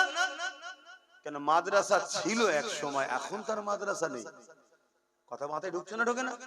তাহলে যে একটা সময় আমার কোরআনের বিরুদ্ধে কথা বলেনি, আমার মাদ্রাসার বিরুদ্ধে কথা বলেনি, বলেছিল উপরন্তু মসজিদ মাদ্রাসা মুসলিম কওমের সর্বধর্মের মানুষের সাথে সাথে মুসলমানদের বিকাশ করব, তখন মসলা ছিল আলাদা। যখন কেউ বলে দেবে কোরআন দ্বীনের বিরুদ্ধে, তখন কি মসলা এক হবে না আলাদা হবে? কথা বুঝতে পারছেন তো নাকি? আপনার গ্রামে মসজিদ আছে না নাই? এখন যদি ওটাকে দখল করে নিয়ে বড় শপিং মল করে দেয় আদানি আম্বানিকে দিয়ে, আপনি গিয়ে বলবেন নাকি চাঁদা দাও? কেন? মসজিদ তো না, যখন ছিল তখন ছিল, এখন তো টান নেই। কথা বুঝে আসছে না নাই? এই উদ্দেশ্যে যখন আব্বাস সিদ্দিকী কথা বলে, সেটাকে কিন্তু আজকে অন্যভাবে ব্যাখ্যা করা হচ্ছে। কেন? আমাকে যদি মুসলিম সমাজের কাছে খারাপ না করা যায়, তাহলে এদের কাছে দুটো রাস্তা আছে, হয় এদেরকে পরাজিত হতে হবে, আর না হয় ক্ষমা চেয়ে আমার দাবি মেনে চেয়ারের একটা পায়া আমাদেরকে দিতে হবে। বলো, এই কাজ কি করা ভুল করছি? আজকে যদি একটা আমাদের পায়া থাকতো, তাহলে আজকে আমরা বলতাম দিল্লি গিয়ে আন্দোলন করে কথা বলা যাবে না। যদি আমাদের হাতে একটা পায়া থাকতো, তাহলে এই সরকারকে সুপ্রিম কোর্টে মামলা করাতাম ওয়াকফ বাঁচাবার জন্য। আমাদের হাতে যদি একটা পায়া থাকতো, তাহলে আজকে এসআইআর যেমন অন্য রাজ্যে কেস করে বিধানসভায় বিল পাস করে রুখে দেওয়া হয়েছে, এখানেও রুখে দেওয়া হতো। আমাদের হাতে যদি একটা পায়া থাকতো, তাহলে মাদ্রাসার মিড ডে মিলের বাচ্চাদেরকে খাবার দেবো না, কুকুরের বাচ্চাকে খাবার দেবো, এ কথা বলতে পারতো না। বোঝো জাতি, বোঝো। আমি কারো পক্ষে কারো বিরুদ্ধে ব্যক্তিগত হয়ে বলছি না। তুমি যদি বাঁচতে চাও, তোমার জন্য একটাই রাস্তা আছে, তোমাকে ভাগীদারিতে আসতে হবে। যদি ভাগীদারি তুমি পাও, তবে জাতি তুমি মাথা তুলে বাঁচবে, না হয় কেউ তোমার নয় বাপ, এটা মনে রেখে দিও। তো যাক, আমি স্পেনের একটু কথা বলি বলে অন্যদিকে যাচ্ছি। স্পেনে 800 বছর মুসলমান রাজত্ব করছিল, খুব সুখে শান্তিতে, সভ্যতা, ইনসাফ, ইনসানিয়াতে পুরো স্পেন ফলে ফুলে সুন্দরভাবে সেজে আছে। এই জায়গায় নজর পড়ে গেল খ্রিস্টান তৎকালীন সময় শাসক যারা ছিল তাদের। তারা স্পেনকে দখল করার জন্য চেষ্টা করছে, কোনোভাবে পাচ্ছে না। লাস্টে কি করলো? কিছু লুবি মুসলমানকে তারা টোপ দিল। সেই টোপ তারা খেয়ে ইসলাম ছেড়ে দিয়ে খ্রিস্টান হয়ে গেল। অনেক অমুসলিম মুসলমান হয় না? আর সমাজে একটা দুটো মুসলমান অন্যদিকে চলে যায় না? লুবিরা বেশি হয়, বিশেষ করে লোভ যাদের আছে। আমরা রিসেন্ট দেখছি কিছু মহিলা রিসেন্ট দেখছি না, চলে যাচ্ছে। আবার একজন সুপ্রিম কোর্টে কেস করেছিল কোরআনের বিরুদ্ধে, কি রেজানা রেজভি কি নাম, দেখেছেন তো নাকি? এসব লুবি। তো যাক, এই কেস তখন ওই সকল মুসলিমদের ঘরে খ্রিস্টান হয়ে গেল। কিন্তু তারা বলল, তোমরা ডাইরেক্ট আমাদের ধর্মে এসেছো, এটা প্রচার করো না। তোমরা ইসলামের লেবাসে ইসলামে আছো, এটাই থাক। শুনছেন তো নাকি? তোমাদেরকে আমরা বাইরে থেকে অস্ত্র দেবো, অর্থ দেবো, সমস্ত রকম সহযোগিতা করব, তোমরা ক্ষমতা দখলের লড়াইয়ে পার্টিসিপেট করে তারা আস্তে আস্তে আস্তে আস্তে ক্ষমতায় এলো। একটা দিন যেই সময় এলো, সেই জায়গা যখন সময় এলো, সেই সকল মুসলিম ভেকধারী নামধারী মুনাফেক গুণ রাতারাতি সব চুপচাপ করে লাভ মেরে খ্রিস্টানে ঢুকে গেল। মুসলিম সমাজ নিজেদের প্রতিনিধিত্ব করার আর কাউকে পেল না। কথা বুঝে আসছে? কিভাবে মেরেছে? এলান করে দিল, যারা মসজিদের মধ্যে ঢুকে যাবে তাদেরকে নিরাপত্তা দেওয়া হবে, আর যারা জাহাজে উঠে যাবে তারা বিদেশে চলে যেতে পারবে। জাহাজে ফুটো করে দিল, আর মসজিদের মধ্যে ঢুকিয়ে আগুন ধরিয়ে দিল। এই যে আমরা এপ্রিল ফুল বলি না, এপ্রিল ফুলটা কি জানো মুসলমান? এপ্রিল ফুল মুসলমানের বাচ্চা বানায়। ওই এপ্রিল ফুল অর্থাৎ মুসলমানদেরকে বোকা বানিয়ে 1 এপ্রিল স্পেনকে তারা কবজায় নিয়ে লক্ষ লক্ষ মুসলমানকে মসজিদের মধ্যে পুড়িয়ে মেরেছিল, আর লাখো লাখো মহিলা বাচ্চাকে জাহাজের মধ্যে তুলে দিয়ে জাহাজ ছিদ্র করে ডুবিয়ে মেরেছিল এই 1 এপ্রিল। এজন্য এপ্রিল ফুল বলে। আমরা জানি না মুসলমান এপ্রিল ফুল বানাচ্ছে। আমার আলোচনায় অসুবিধা হচ্ছে? আসেন আমি অন্যদিকে ফিরে যাচ্ছি। আমার নবী পাকের ওপরে যে আঘাত দেবে, আমার দিনের ওপরে যে আঘাত দেবে, তার বিরুদ্ধে লড়াই করা এটা আমার ইমানি দায়িত্ব। এ যুবকেরা, তরুণেরা, বাবেরা, তাহলে আজকে কেউ বলবে ইসলামের রেপ করাটা কোনো পাপ নয়। এই মানবরূপী পশুকে জানিয়ে দেওয়া দরকার ইসলাম নারীদেরকে কত মর্যাদা দিয়েছে। জান্নাতের আশা সবাই করে, জান্নাতের শান্তির আশা সবাই করে। এই জান্নাতের মতো শ্রেষ্ঠ জায়গাটা ইসলাম মায়ের কদমের তলায় দিয়ে দিয়েছে। আল জান্নাতু তাহতা আকদামুল উম্মাহাত। প্রতিটা ছেলেদের জান্নাত হলো তার মায়ের পায়ের তলায়। মা হলো নারীর জাত। আল্লাহ নবীকে একদিন এক সাহাবী এসে বলতে লাগলো, ইয়া রাসূলুল্লাহ, হাবিবাল্লাহ, আমার উপরে সব থেকে বেশি কার হক? আল্লাহ নবী বললেন তোমার মায়ের। তারপরে কাঁদ তোমার মায়ের, তারপরে কাঁদ তোমার মায়ের, তারপরে কাঁদ তোমার বাপের। অর্থাৎ ইসলাম নারীকে পুরুষের থেকে কতটা গুরুত্ব দিয়েছে। কেন? মা নারীর জাত। আর একটু আগে চলুন, আল্লাহ নবী দুটো আঙুলকে তুলে দেখাচ্ছে যেভাবে পাশাপাশি রয়েছে। কারো ঘরে যদি 3টে কন্যা সন্তান হয়, ওই বাবা যদি 3 কন্যা সন্তানকে পেয়ে মন খারাপ না করে, আল্লাহ দিয়া নিয়ামত মনে করে তার লালন পালন করে যদি তার বিবাহটা দিয়ে দিতে পারে, আল্লাহ নবী এইভাবে দুটো আঙুল তুলে দেখাচ্ছে দুনিয়ার মানুষ, দেখো দেখো এই 2 আঙুল যেমন পাশাপাশি, ওই 3 কন্যার বাবা আর আমি রাসূলুল্লাহ আল্লাহর জান্নাতে পাশাপাশি থাকিব। ইসলাম নারীকে কত সম্মান দিয়েছে দেখো, ইসলাম নারীকে কত মর্যাদা দিয়েছে দেখো। এ যুবকেরা, তরুণেরা, বাপেরা, একটা কন্যা সন্তানের বিবাহর আগ পর্যন্ত তার থাকা, খাওয়া, পড়াশোনা সবকিছুর প্রয়োজনের দায়িত্ব হলো একজন পুরুষের কাঁধে, যে হলো তার আব্বা। আর বিবাহর পরেতে তার থাকা, খাওয়া, জামা কাপড়, সুখ শান্তি সবকিছুর দায়িত্ব হলো একজন পুরুষের কাঁধে, যে হলো তার স্বামী। আর যখন তিনি বয়স্ক হয়ে যাবে, ওই মাটার দায়িত্ব থাকা, খাওয়া, জামা কাপড়, ওষুধপত্র সবকিছুর দায়িত্ব তার পুত্র সন্তানের। যদি বাচ্চা কন্যাটা কোনো কষ্ট পায়, বাপকে কিয়ামতের দিন ধরবে। স্ত্রী যদি কষ্ট পায়, স্বামীকে কিয়ামতের দিন ধরবে। মা যদি কষ্ট পায়, ছেলেকে কিয়ামতের দিন ধরবে। এ নারীর জাতেরা, তোমার থাকার চিন্তা ইসলাম দেয়নি। তোমার থাকার টেনশন নিতে হবে না, তোমার পরনার কাপড়ের টেনশন নিতে হবে না, তোমার খাওয়া দাওয়ার টেনশন নিতে হবে না, তোমার হাত খরচ, তোমার জামা কাপড়, তোমার সুখ শান্তি টেনশন, নিরাপত্তার টেনশন তোমায় নিতে হবে না। আমি তোমার স্রষ্টা, তোমাকে আমি বড় নিয়ামত করে বানিয়েছি। একটা হলো রাস্তার পাথর, আর একটা পাথর হলো হিরে পাথর। রাস্তার পাথর গুলো পুরুষকে বানিয়েছি, আর হিরে নারী তোমাকে আমি বানিয়েছি। হিরে থাকে ঘরের মধ্যে, লকারের মধ্যে লাল কাপড় জড়িয়ে। তাই নারী, আমি তোমার নিরাপত্তা দিয়ে, তোমার হিজাব দিয়ে, বোরখা দিয়ে আমি তোমার স্রষ্টা তোমাকে বুঝিয়ে দিয়েছি। তুই এত দামি, তুই রাস্তার পাথর নয়, তুই হলি হিরের টুকরো হিরে। তাই তোকে লাল কাপড় জড়িয়ে যেমন লকারের মধ্যে নিরাপদে রাখতে হয়। কেন? যে জিনিসটা যত দামি হয় তার সিকিউরিটি তত বেশি লাগে। যে জিনিসটা যত দামি হয় তার নিরাপত্তা তত দিতে হয়। যে জিনিসটা যত দামি হয় তার প্যাকিং তত ভালো হয়। তাই নারী রে, তোকে আমি তোর রব আল্লাহ বোরখা দিয়ে, হিজাব দিয়ে তোর দামি প্রমাণ করে দিয়েছি। কিন্তু আজ দুনিয়ার বুকে কিছু মানবরূপী শিয়াল আছে, তারা নারীদের অধিকারের নামে শুধু একটাই জিনিস দেখতে পেয়েছে, মুসলমান ইসলাম নারীকে বোরখা পরা, ইসলাম নারীদেরকে পরাধীন করে রেখেছে। এই শিয়ালগুলোর আন্দোলন দেখে আমরা ঘাবড়ে গেলে হবে না। কেন? শিয়াল তো চাইবে মুরগি যেন খাঁচার মধ্যে না থাকে, শিয়াল তো চাইবে মুরগি যেন ডোপের মধ্যে ভরা না থাকে, শিয়াল তো চাইবে মুরগির মালিক যেন মুরগিকে ছেড়ে রাখে। যদি না ছেড়ে ছেড়ে রাখে শিয়ালের পেট ভরবে না।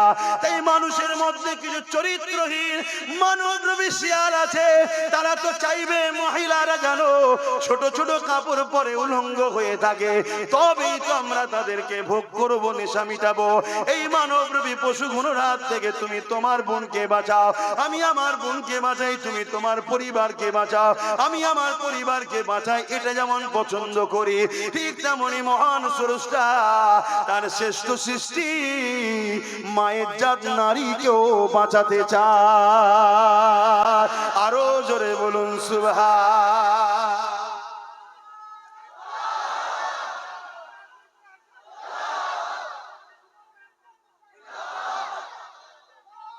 আল্লাহু আকবার। তাহলে বলো, ইসলাম নারীদের ছোট করেছে?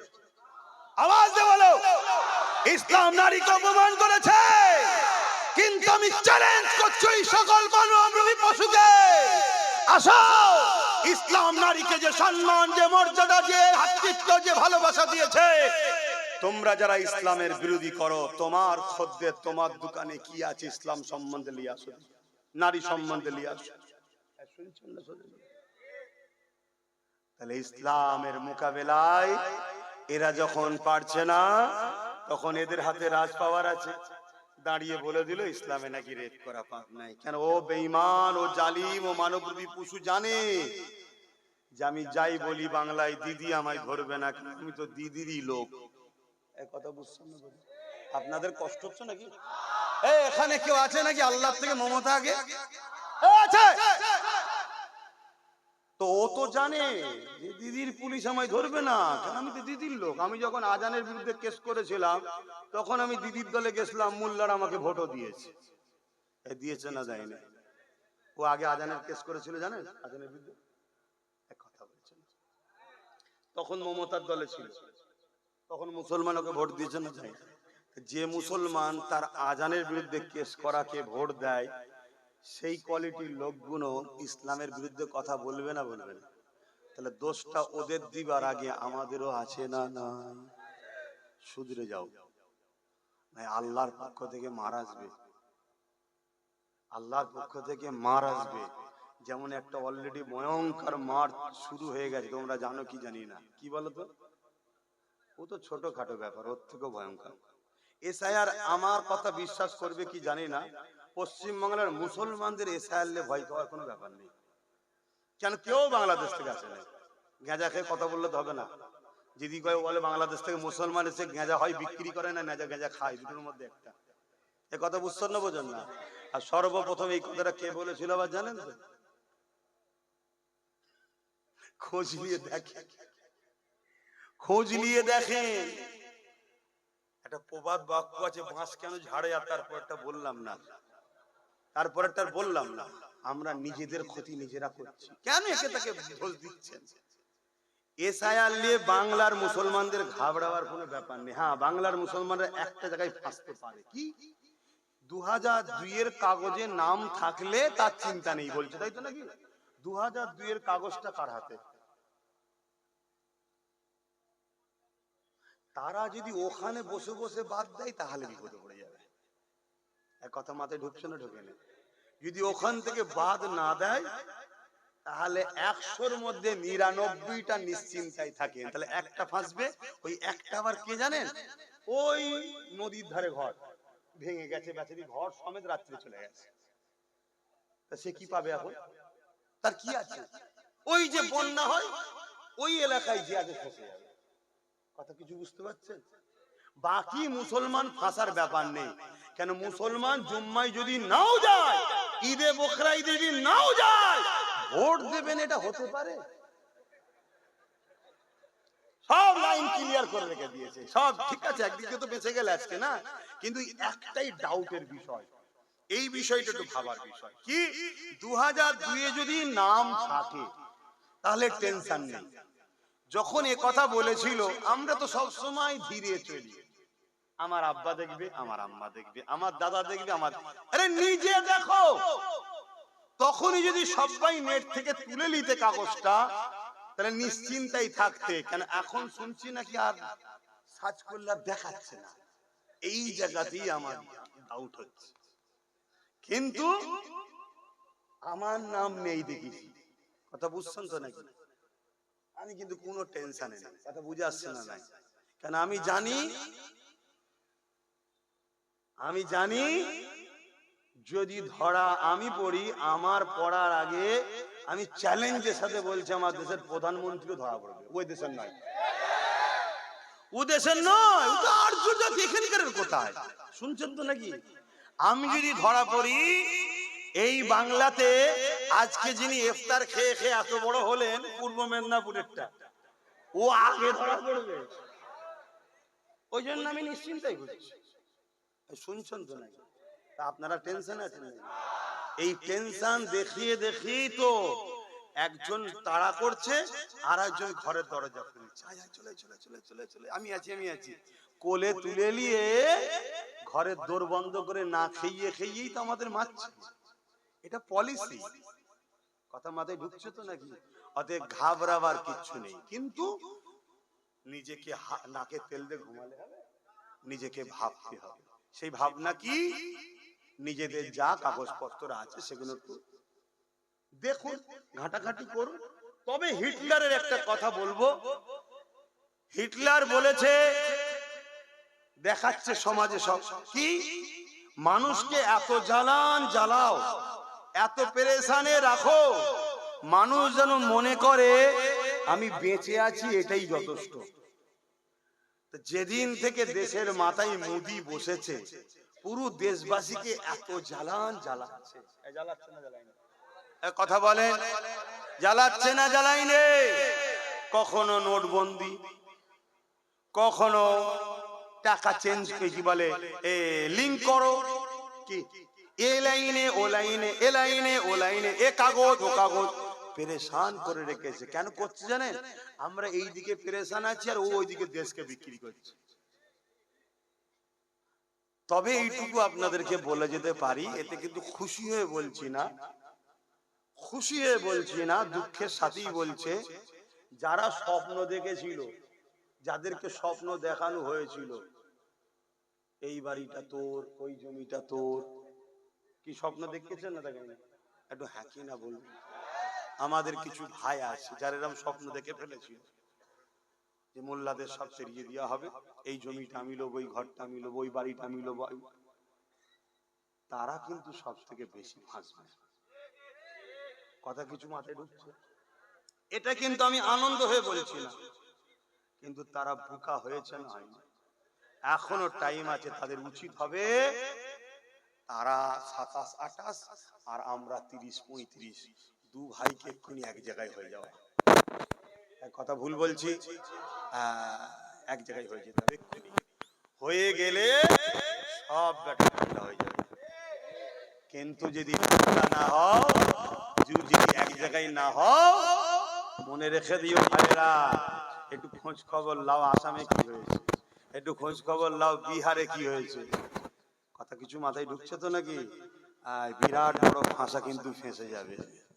আমি আপনাদেরকে বলবো, নিজেদের পায়ে দাঁড়াবার চেষ্টা করুন। পরের উপরে ভরসা ছিলেন না?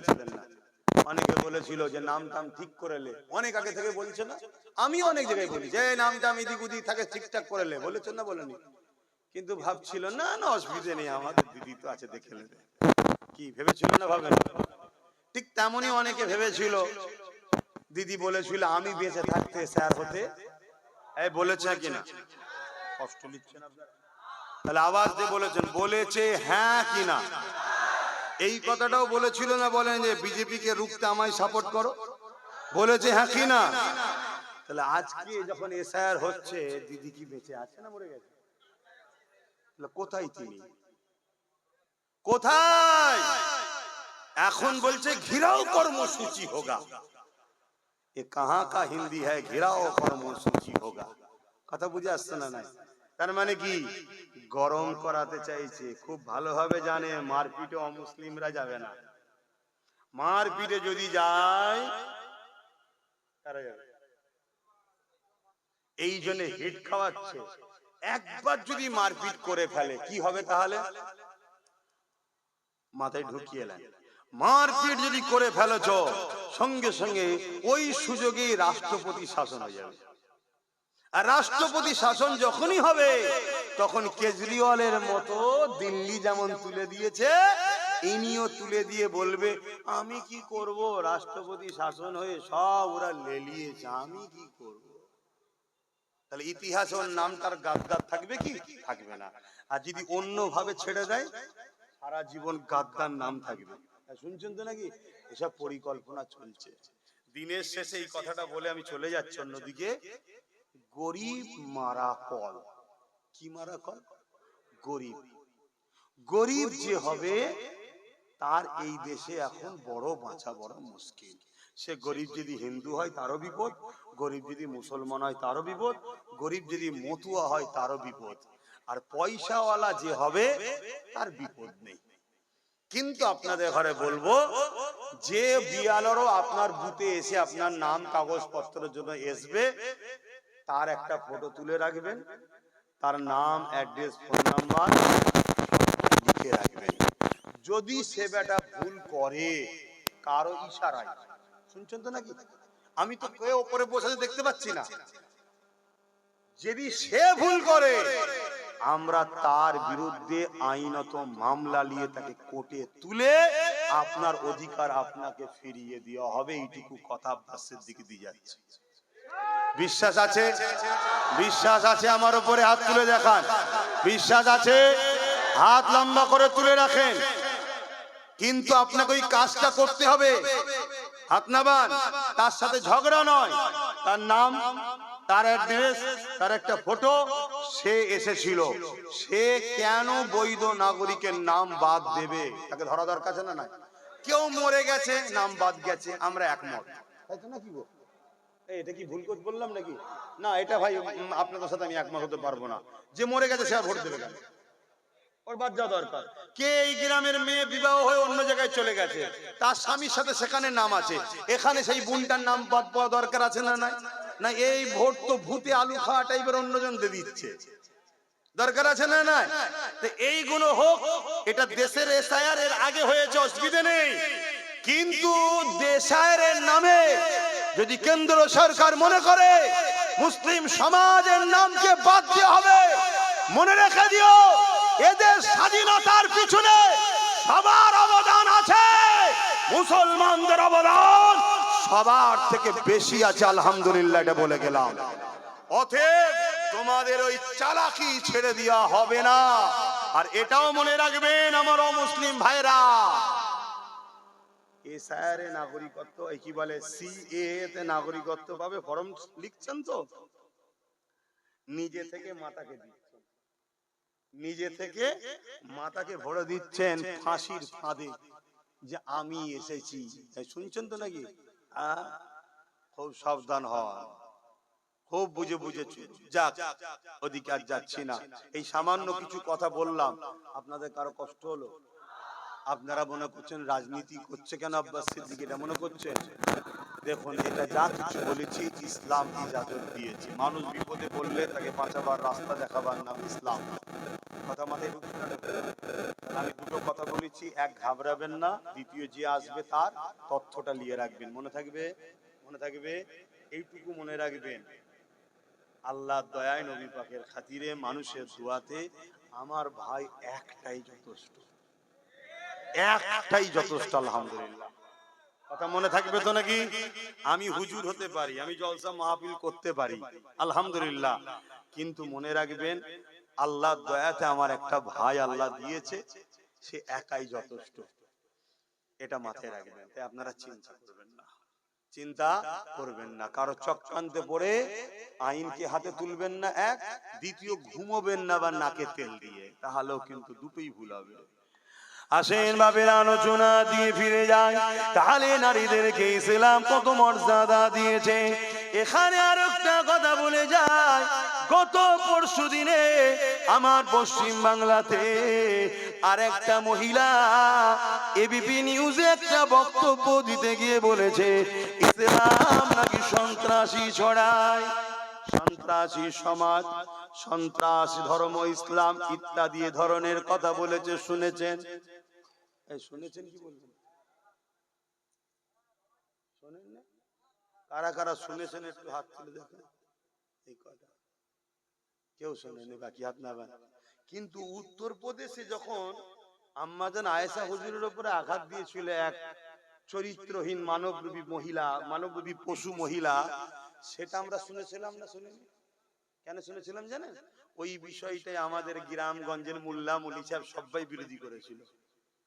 আর আমার রাজ্যে যখন এবিপিতে বসে এক মহিলা, সে নাকি এবার বুদ্ধিজীবী, এই শুনছেন তো নাকি? সে নাকি এবার বুদ্ধিজীবী, মায়ের জাত হও, এই বেশি কিছু বলছি না, এতটুকু বলতে পারি, এরাই হলো বড় সন্ত্রাস। কথা বল, এরাই হলো বড় সন্ত্রাস।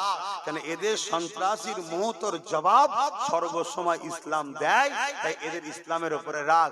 কিন্তু দুঃখের বিষয়, এই নিয়ে কোনো আন্দোলন আছে? আর আজকে তবু এই মাহফিলে এসে আমি প্রতিবাদ করছি না করিনি? প্রত্যেকটা অন্যায়ের বিরুদ্ধে প্রতিবাদ করে আব্বাস সিদ্দিকী। এজন্য আপনাদের অনেকের রাগ হয় না?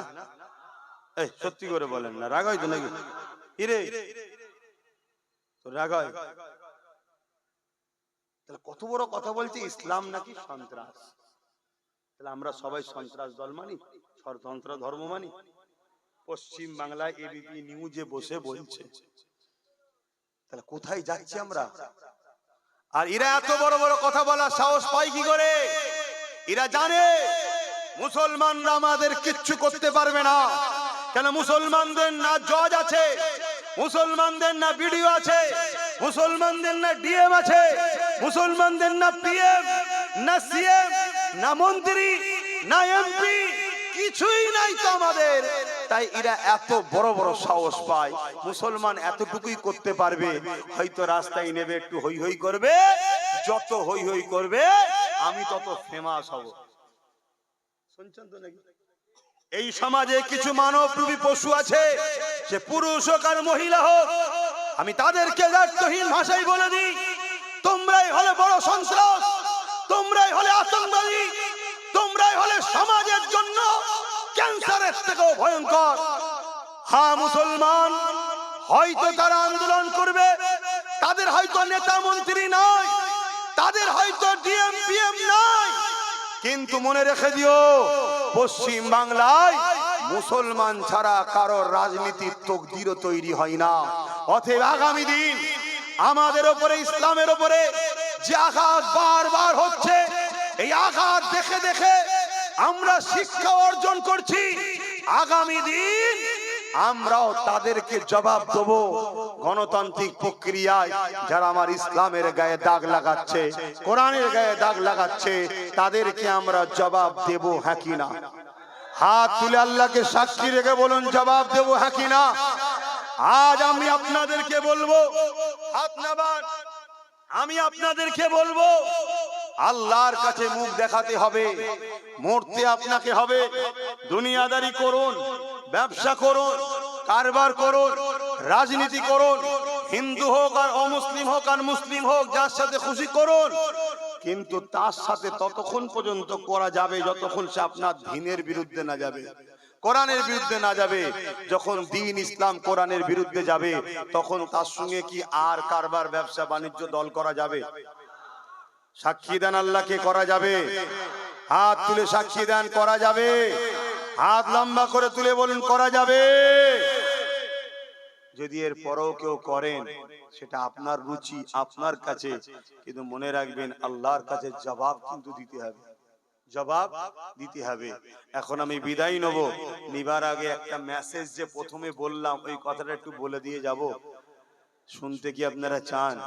যে আব্বাস সিদ্দিকী বলেছে, একটা ভিডিও ছড়াচ্ছে সমাজে, আমার 20 সেকেন্ডের বক্তব্য কেটে ছাড়াচ্ছে। কত?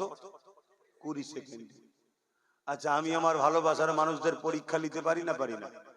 কিন্তু সেই পরীক্ষা লিবার পর তাকে পরে কি বলছি, ওটা কিন্তু আর দেয় নাই। শুনছেন না? ওটা আর দেয় নাই। লাস্টে 20 সেকেন্ডের একটা বক্তব্য দিচ্ছে। ভাই, আপনাদের টাইম শেষ হয়ে গেছে নাকি? তাহলে তো আওয়াজ দিচ্ছেন না কেন? Battery down? এ আবার শয়তান কথা গেল।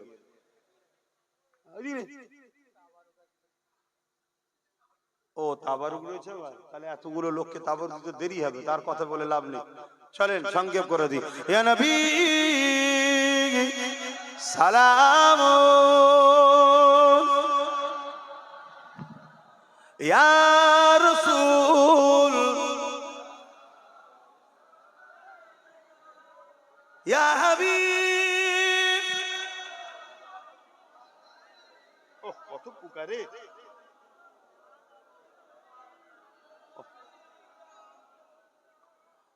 কষ্ট পেয়েছেন আপনারা আমার কথাতে? সাক্ষী দেন জবান খুলে, আমি কি ইসলামের জন্য লড়ছি না নিজের জন্য? জোরে বলেন। তাহলে ইসলামের যারা বিরোধী করবে তাদের বিরুদ্ধে তো কথা বলতেই লাগে নাকি? আপনার অন্তরে যদি যাররা পরিমাণ ঈমান, আপনি নিজের ক্ষতি করলেও হয়তো করে ফেলতে পারেন, আল্লাহ মাফ করুক আমাকে আপনাকে, কিন্তু ইসলামের ক্ষতি করতে চান কেউ? কি গো ভাই, ইসলামের ক্ষতি করতে চান? এতগুলো মানুষের জবানের কথা এরকম না। ইসলামের ক্ষতি করতে চান? ইসলামের ক্ষতি করতে চান?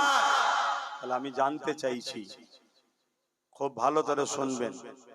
একটা কথা আমি বলেছিলাম যে কেন্দ্র সরকার ক্ষমতার জোরে সংখ্যাগরিষ্ঠতা দেখিয়ে সংবিধান বিরোধী 2025 ওয়াকাফ কালা কানুন তৈরি করেছে। যে কানুন দ্বারা এরা মসজিদকে মিটাতে চাইছে, শুনছেন? যে কানুন দ্বারা এরা মাদ্রাসাকে মিটাতে চাইছে, যে কানুন দ্বারা এরা কবরের স্থান মিটিয়ে দিতে চাইছে। মুসলিমদের ধর্মীয় বিশ্বাস, আমাদের কেউ মারা গেলে আমরা কবরস্থ করি। এরা চাইছে কবর দিলে হবে না, মানুষকে পোড়াতে হবে। আপনারা বলুন, আপনার মাকে কি আগামী দিন পোড়াবেন আপনারা? আপনাদের বাপকে আগামী দিন পোড়াতে চাইছেন আপনারা? কিন্তু কেন্দ্র সরকার সংখ্যাগরিষ্ঠতার জোর দেখিয়ে তারা আজকে আইন পাশ করে মুসলমানদের 29 লক্ষ বিঘে সম্পদকে দখল করে নেওয়ার একটা ষড়যন্ত্র চালাচ্ছে। এই যে ষড়যন্ত্র কেন্দ্র সরকার করছে, এটা নাই না অন্যায়? এই অন্যায়ের বিরুদ্ধে আল্লাহ রসুলের হাদিস, অন্যায় দেখলে হাত দিয়ে রোখো। যদি হাতে ক্ষমতা না থাকে মুখ দিয়ে প্রতিবাদ করো।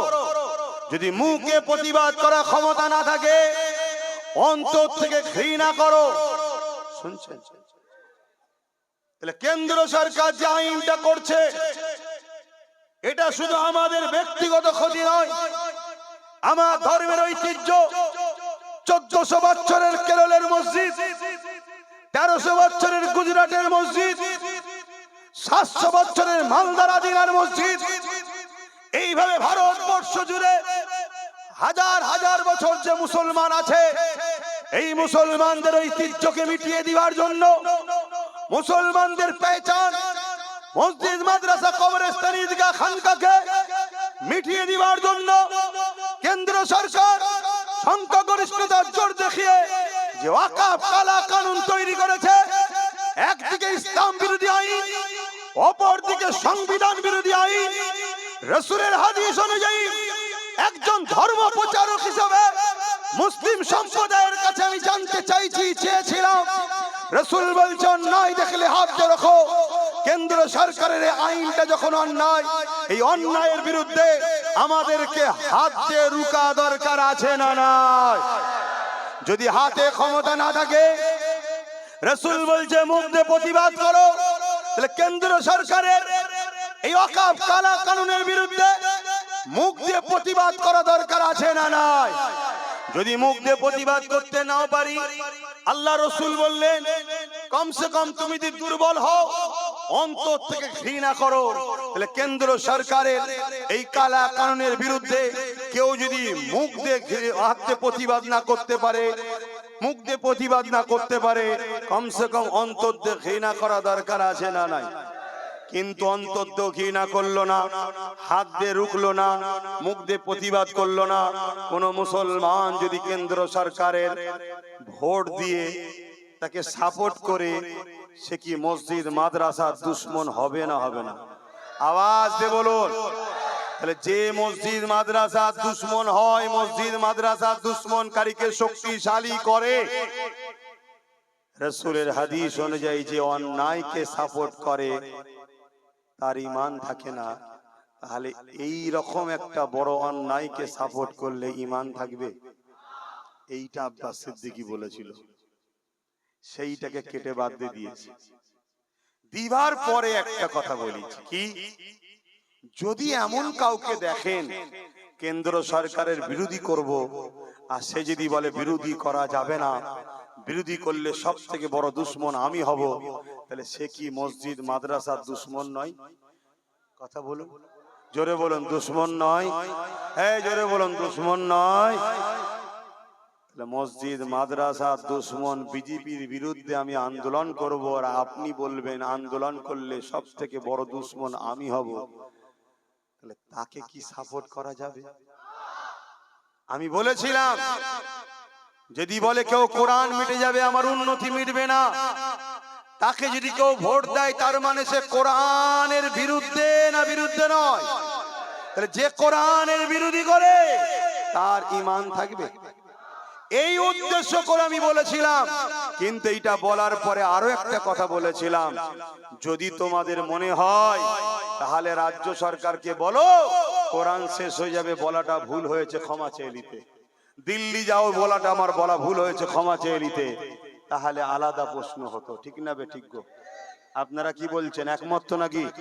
আরো একটা কথা জিজ্ঞেস করছি, ফেরাউন কি আল্লাহ ছিল? নমরুদ? আজকে কেউ যদি আল্লাহ দাবি করে তাকে আল্লাহ বলা যাবে?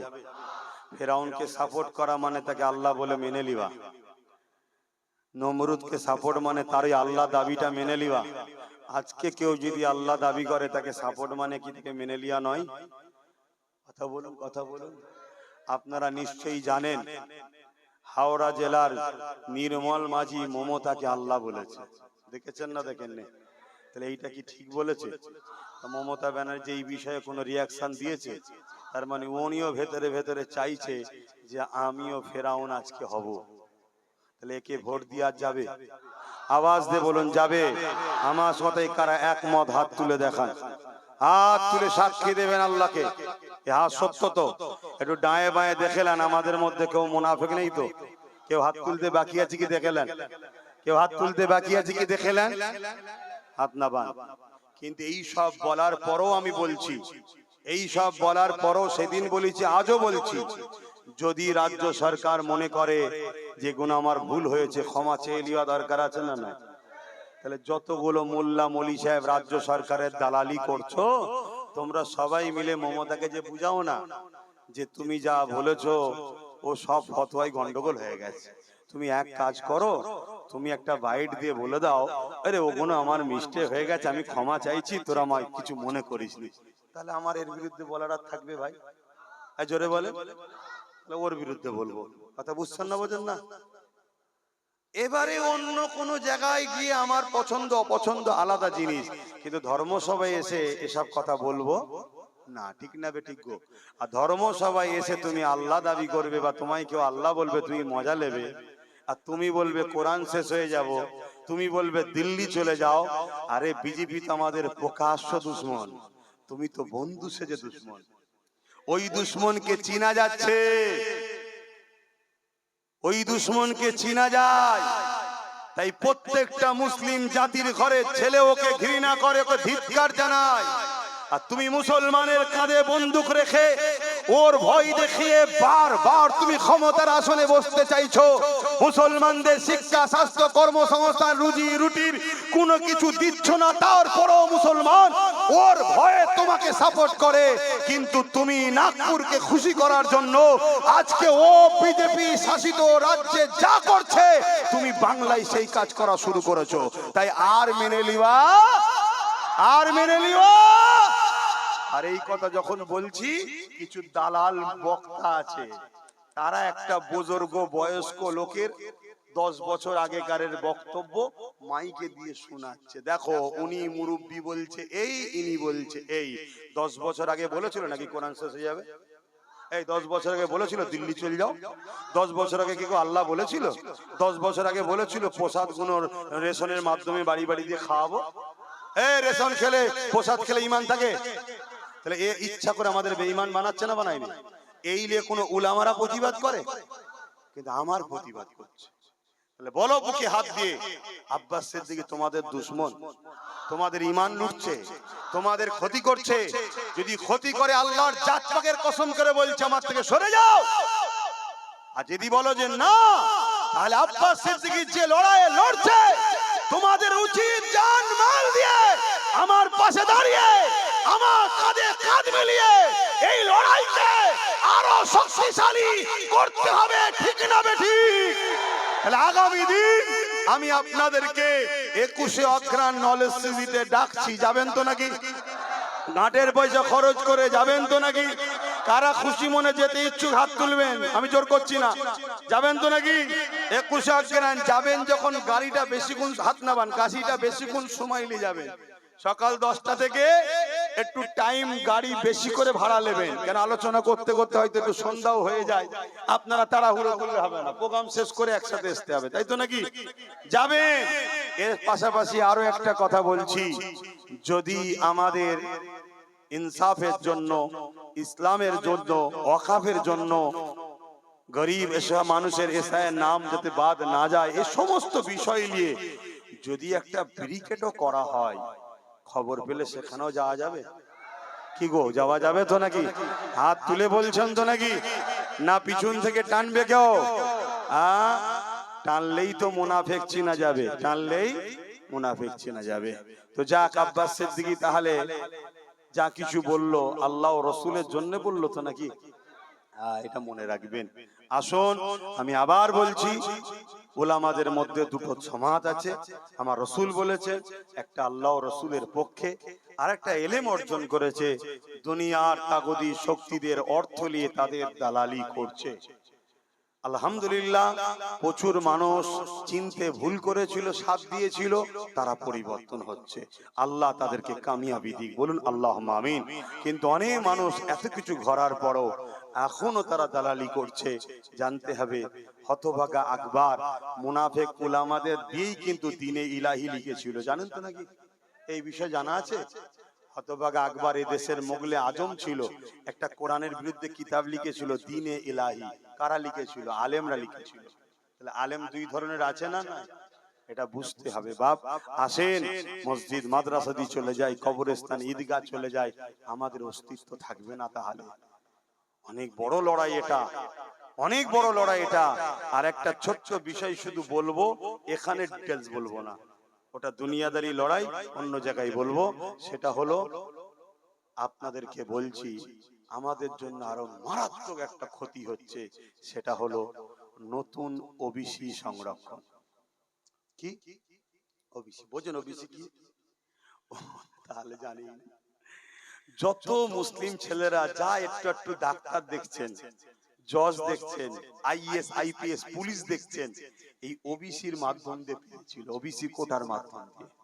এই ওবিসি কে রাজ্য সরকার এমন ভাবে ধ্বংস করেছে, এটা যদি এক্ষুনি রুকা না যায়, আগামী 100 বছরে মুসলিম সমাজ আর কেউ ভালো স্কুলে চান্স পাবে না, ভালো চাকরিও পাবে না। কথা কিছু মাথায় ঢুকছে? এটা শুধুমাত্র না, পুরকে খুশি করার জন্য করেছে। এগুলো তো আপনারা জানেন না। 21 জন কম বেশি ক্যাবিনেটের মন্ত্রী আছে, তারা সই করেছে। তার মধ্যে অনেক মুসলমান নামধারী মন্ত্রী আছে। তারা যদি সই না করে, তাদের পদ থাকবে না, মন্ত্রী থাকবে না। সই করতে মোল্লা যাই, যাকে যাক, আমার তো ছেলে বড় লোক, আমার ছেলে তো, মেয়ে তো বড় লোক, আমার কি যায় আছে, গরিব মরবে তো কি হয়েছে? এই সব মেন্টালিটি এদের। এরা মুসলিম সুরাতে মুনাফিক। অতএব জাগো কম, জাতি জাগো। কান নিয়ে চলে গেছে বলে ছুটলে হবে না, যাচাই বাছাই করো। দেখো, আব্বাস সিদ্দিকীকে দাগ লাগাতে চাইছে, দাগ আমার অজকে কেটে, আমার মুখকে কেটে এআই করে বিজেপির সঙ্গে জড়িয়ে দিচ্ছে। কেন? এ জাতিকে যদি প্রমাণ করা যায় আব্বাস বিজেপির সাথে, এ জাতিকে যতই বোঝায়, এ জাতি আর আব্বাসের কথা জোরে বলেন শুনবে না। এই জন্য উঠে পড়ে লেগেছে, হ্যাঁ আমি বিজেপির দালাল, তাই তো নাকি? হ্যাঁ, এই দালাল তো নাকি? এ রাজ্যে এসআইআর মিলেমিশে যারা করছে তারা দালাল নয়, যারা 1998 হাত ধরে তৈরি হচ্ছে তারা দালাল নয়, আমি দালাল। কথা বুঝে আসছে? আর এগুলো বলছে কারা? অমুসলিমরা। একদল মুনাফিক মুসলমান প্রতিটা গ্রামে দুটো পাঁচটা করে আছে, তারা বলছে আসেন আল্লাহ তাদেরকে হিদায়াত দিক, হিদায়াত যদি কপালে না থাকে আল্লাহ এই জাতির কল্যাণের স্বার্থে রাস্তার কাঁটাগুলো পরিষ্কার করে দিক। বলুন আমিন। ইয়া নবী সালাম, ইয়া রাসূল, ইয়া হাবিব সালাম, সালাওয়াতুল্লাহ। কঠিন হাসরের দিনে কি আছে মোদের কপালে,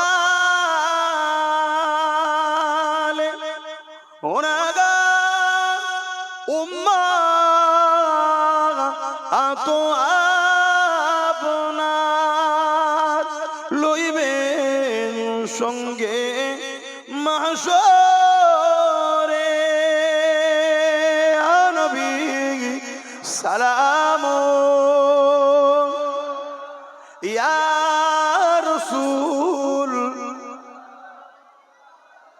ইয়া হাবিব সালাওয়াত। বাপজান অনেক টাইম হয়ে গেছে, খেয়াল করিনি। আপনারা আমার সাথে আছেন তো? ঠিক বলছেন? সুখের দিনে দুঃখের দিনেও থাকবেন তো? দুঃখের পরেই সুখ হয়, সুখের পরেই দুঃখ হয়, দুঃখের পরে সুখ হয়, অন্ধকারের পরেই আলো আসে। কথা বুঝে আসছে? হারের পরেই বিজয় আসে। সব জিনিসের সময় আছে, সময় উত্তম আল্লাহ জানে। কে কে দিল থেকে বলুন সন্তান ও ভাইয়ের মতো আমায় মনে করেন, একটু হাত তুলে সাক্ষী দেন। হাত লম্বা করে তুলে সাক্ষী দিচ্ছেন, এ হাত সত্য তো? আয় আল্লাহ, আপনার নবীর গোলামকে এরা সাথ দিয়ে দিয়েছে, সন্তান ভাইয়ের মতো মেনেছে। আপনার কাছে দোয়া চাই, এদের দুনিয়া আখিরাতের কল্যাণ আপনি দান করবেন আল্লাহ। আল্লাহ এদের দুনিয়া আখিরাতের কামিয়াবি দেবেন। বলুন আল্লাহুম্মা আমিন। আচ্ছা, আপনি আমার সাথে আছেন, হাত তো তুললেন, আমারও জানা দরকার আছে না নাই? কেন কাল সবাইকে নিয়ে তো আর ভাবা সম্ভব নয়, কি কালকে তো ভাবতে হবে নাকি? কাতার ভাগ হচ্ছে যখন ভাবতে হবে তো নাকি? এর জন্য আপনি আছেন, আমার একটা পরিচয় কিছু দরকার তো। আমি একটাই কথা বলবো, আমি নলেজ সিটি করছি জানেন, হোক এটা আপনারা চান তো? ওই নলেজ সিটিতেই প্রোগ্রাম হয়, 2 বছর হয়নি, এই বছর করবো ইনশাল্লাহ। ক তারিখে জানো? সবাই বলেন না, 21 অগ্রহায়ণ। ওই দিন যাবেন তো? ওই দিন যখন যাবেন আপনারা নলেজ সিটির বাৎসরিক দাতা হবেন। ভোটার কার্ড জেরক্স বা আধার কার্ডের জেরক্স নিয়ে যাবেন, তার ভোটার কার্ডে আধার কার্ডে আপনার ফোন নাম্বারটা লিখে দেবেন, দিয়ে আপনি বাৎসরিক একটা নলেজ সিটির দাতা হবেন। আপনি আমার বাপ, ছেলে নলেজ সিটি করছে, সাথ দেবেন না? আপনি আমার ভাই, ভাই নলেজ সিটি করছে, সাথ দেবেন না? কি করবেন? বাৎসরিক 1000 টাকা নলেজ সিটিতে দান করবেন। হাজারো জায়গা দান করেন, আমার সাথে দান করতে অসুবিধা আছে? তাহলে কি হবে? আমি আপনার ওই ভোটার কার্ড বা আধার কার্ডটা দেখে একটা বই ফিলআপ তৈরি করব, করে আপনার বাড়িতে আমার লোক মারফত পৌঁছে দেবো। ওটা হলো আপনার পরিমাণ যে আপনি আমার সাথে আছেন। কথা কিছু বুঝে আসছে না? নাই। আগামী দিন আপনার বাচ্চাদের পড়াবেন কোথায়? অলরেডি আমার স্কুল চালু হয়েছে, আমার স্কুল চলছে, এবছরে ভর্তি হচ্ছে। 9 নভেম্বর মনে হচ্ছে, 9 নভেম্বর অ্যাডমিশন টেস্টের দিন। আপনারাও যদি বাচ্চাদেরকে ভর্তি করতে চান, ওই দিন ডাইরেক্টলি চলে যাবেন, ফর্ম নেবেন, ফিল আপ করবেন, টেস্ট পরীক্ষায় বসিয়ে দেবেন। 4 থেকে 8 এক এক বছর এক একটা ক্লাস বাড়ছে। আমি চাই আমাদের বাচ্চারা ডাক্তার হোক, উকিল হোক, জজ হোক, ডিএম হোক, বিডিও হোক, আইএস আইপিএস অফিসার হোক। একদিকে যেমন শিক্ষা দিচ্ছি, আর একদিকে ওপর জায়গায় যদি কাঠি মেরে বন্ধ না করে দেয়, তার জন্য আবার নওশাদকে ওই দিকে পাঠিয়ে দিচ্ছি। তুই ওই দিকটা খেয়াল রাখবি, বন্ধ করছে কিনা। দুটোই দরকার। না এখান থেকে 90% পড়াশোনা করে যাবার পরও নামের আগে মোহাম্মদ থাকার জন্য নাকশিটকে বার করে দিচ্ছে না, দেয় না? তাহলে ওই জায়গাটা যাতে লুকে না দিতে পারে, সেটাও জন্য লোক দরকার। সেটা ওই দিকে উ দেখছে, এই দিকে পড়াশোনা করিয়ে যদি উপযুক্ত হয়, ওটা নলেজ সিটিতে আমি তৈরি করে চেষ্টা করছি। এইগুলো কি করে ভুল করছি? High high high. এরপরও আমার এক শ্রেণীর মুসলিম ভাই এখনো বুঝতে পারছেন। আসুন, যদি বুঝতে না পারেন আপনার ভালোবাসাকে বলুন না ক্ষমা চেয়ে নিতে আর চেয়ারের একটা পায়া দিতে। কথা বুঝে আসছে না? নাই দেখুন তো কত মুসলিম দরদি দেয় কিনা। না, তোরা গোলাম হ, কর্মচারী হ, পার্টনার হবি তার মানে, চেয়ারের পাশে চেয়ার দিয়ে বসবি তার মানে। কথা কিছু মাথায় ঢুকছে? হ্যাঁ, ওই সকল মুসলমানকে দেবে যারা সুরাতে সকলে মুসলমান আর ভেতরে ভেতরে সব ইসলাম ছেড়ে বেরিয়ে চলে গেছে। তাদেরকে এই স্পেনের মতো সব হয়ে বসে আছে। তো যাক, তাহলে মনে থাকবে 21 অগ্রহায়ণ যাবেন, ভোটার কার্ড বা আধার কার্ডে ফোন নাম্বার দেবেন, 1000 কোটি টাকা দিয়ে ওইটা জড়িয়ে গার্ডার দিয়ে ডাইরেক্ট যেখানে দিতে বলবো সেখানে বা আমার হাতে দেবেন। ওটাকে পরবর্তীতে খুলে আপনার একটা বই তৈরি করব, তাতে 2025 সালে আপনি দাতা হলেন, দিলেন, আবার 2026 সালে ওই বইটা 1000 টাকা, বছরে 1000 করে দিতে আপনারা গরিব হয়ে যাবেন। ঠিক করে বলুন, গরিব হয়ে যাবেন? আপনার ছেলেদের পিছনে খরচ হয় না? হয় না? এক একটা বিল্ডিং তৈরি করতে আজকের বাজারে বলুন, পাইলিং করে তৈরি করতে কমসে কম 3200-2800 টাকা করে স্কয়ার ফুট। তাহলে এক একটা স্কুল তৈরি হচ্ছে, কোনটা 3 তলা, কোনটা 4 তলা, প্রত্যেকটা ভবিষ্যতে আরো বাড়বে। তো যাই হোক, আজকে যদি 4 তলা গড়েই ধরি, যত কমই হোক এক একটা তালাতে 5000, 6000, একটা ইংলিশ মিডিয়াম স্কুল তৈরি হচ্ছে 11000। তাহলে এইভাবে বলুন, এক স্কয়ার ফুট যদি গড়ে আমি 2500 টাকা ধরছি, তাহলে কত টাকা ভাবুন তো। এক একটা বিল্ডিং 4 কোটি, 5 কোটি, 7 কোটি টাকা করে খরচ, আমার একা সম্ভব নয়। অনেক মানুষ দিচ্ছে তাই হচ্ছে, বাকি যারা আছে তাদেরও জড়ানো দরকার আছে না নাই? বাস এই হলো কথা।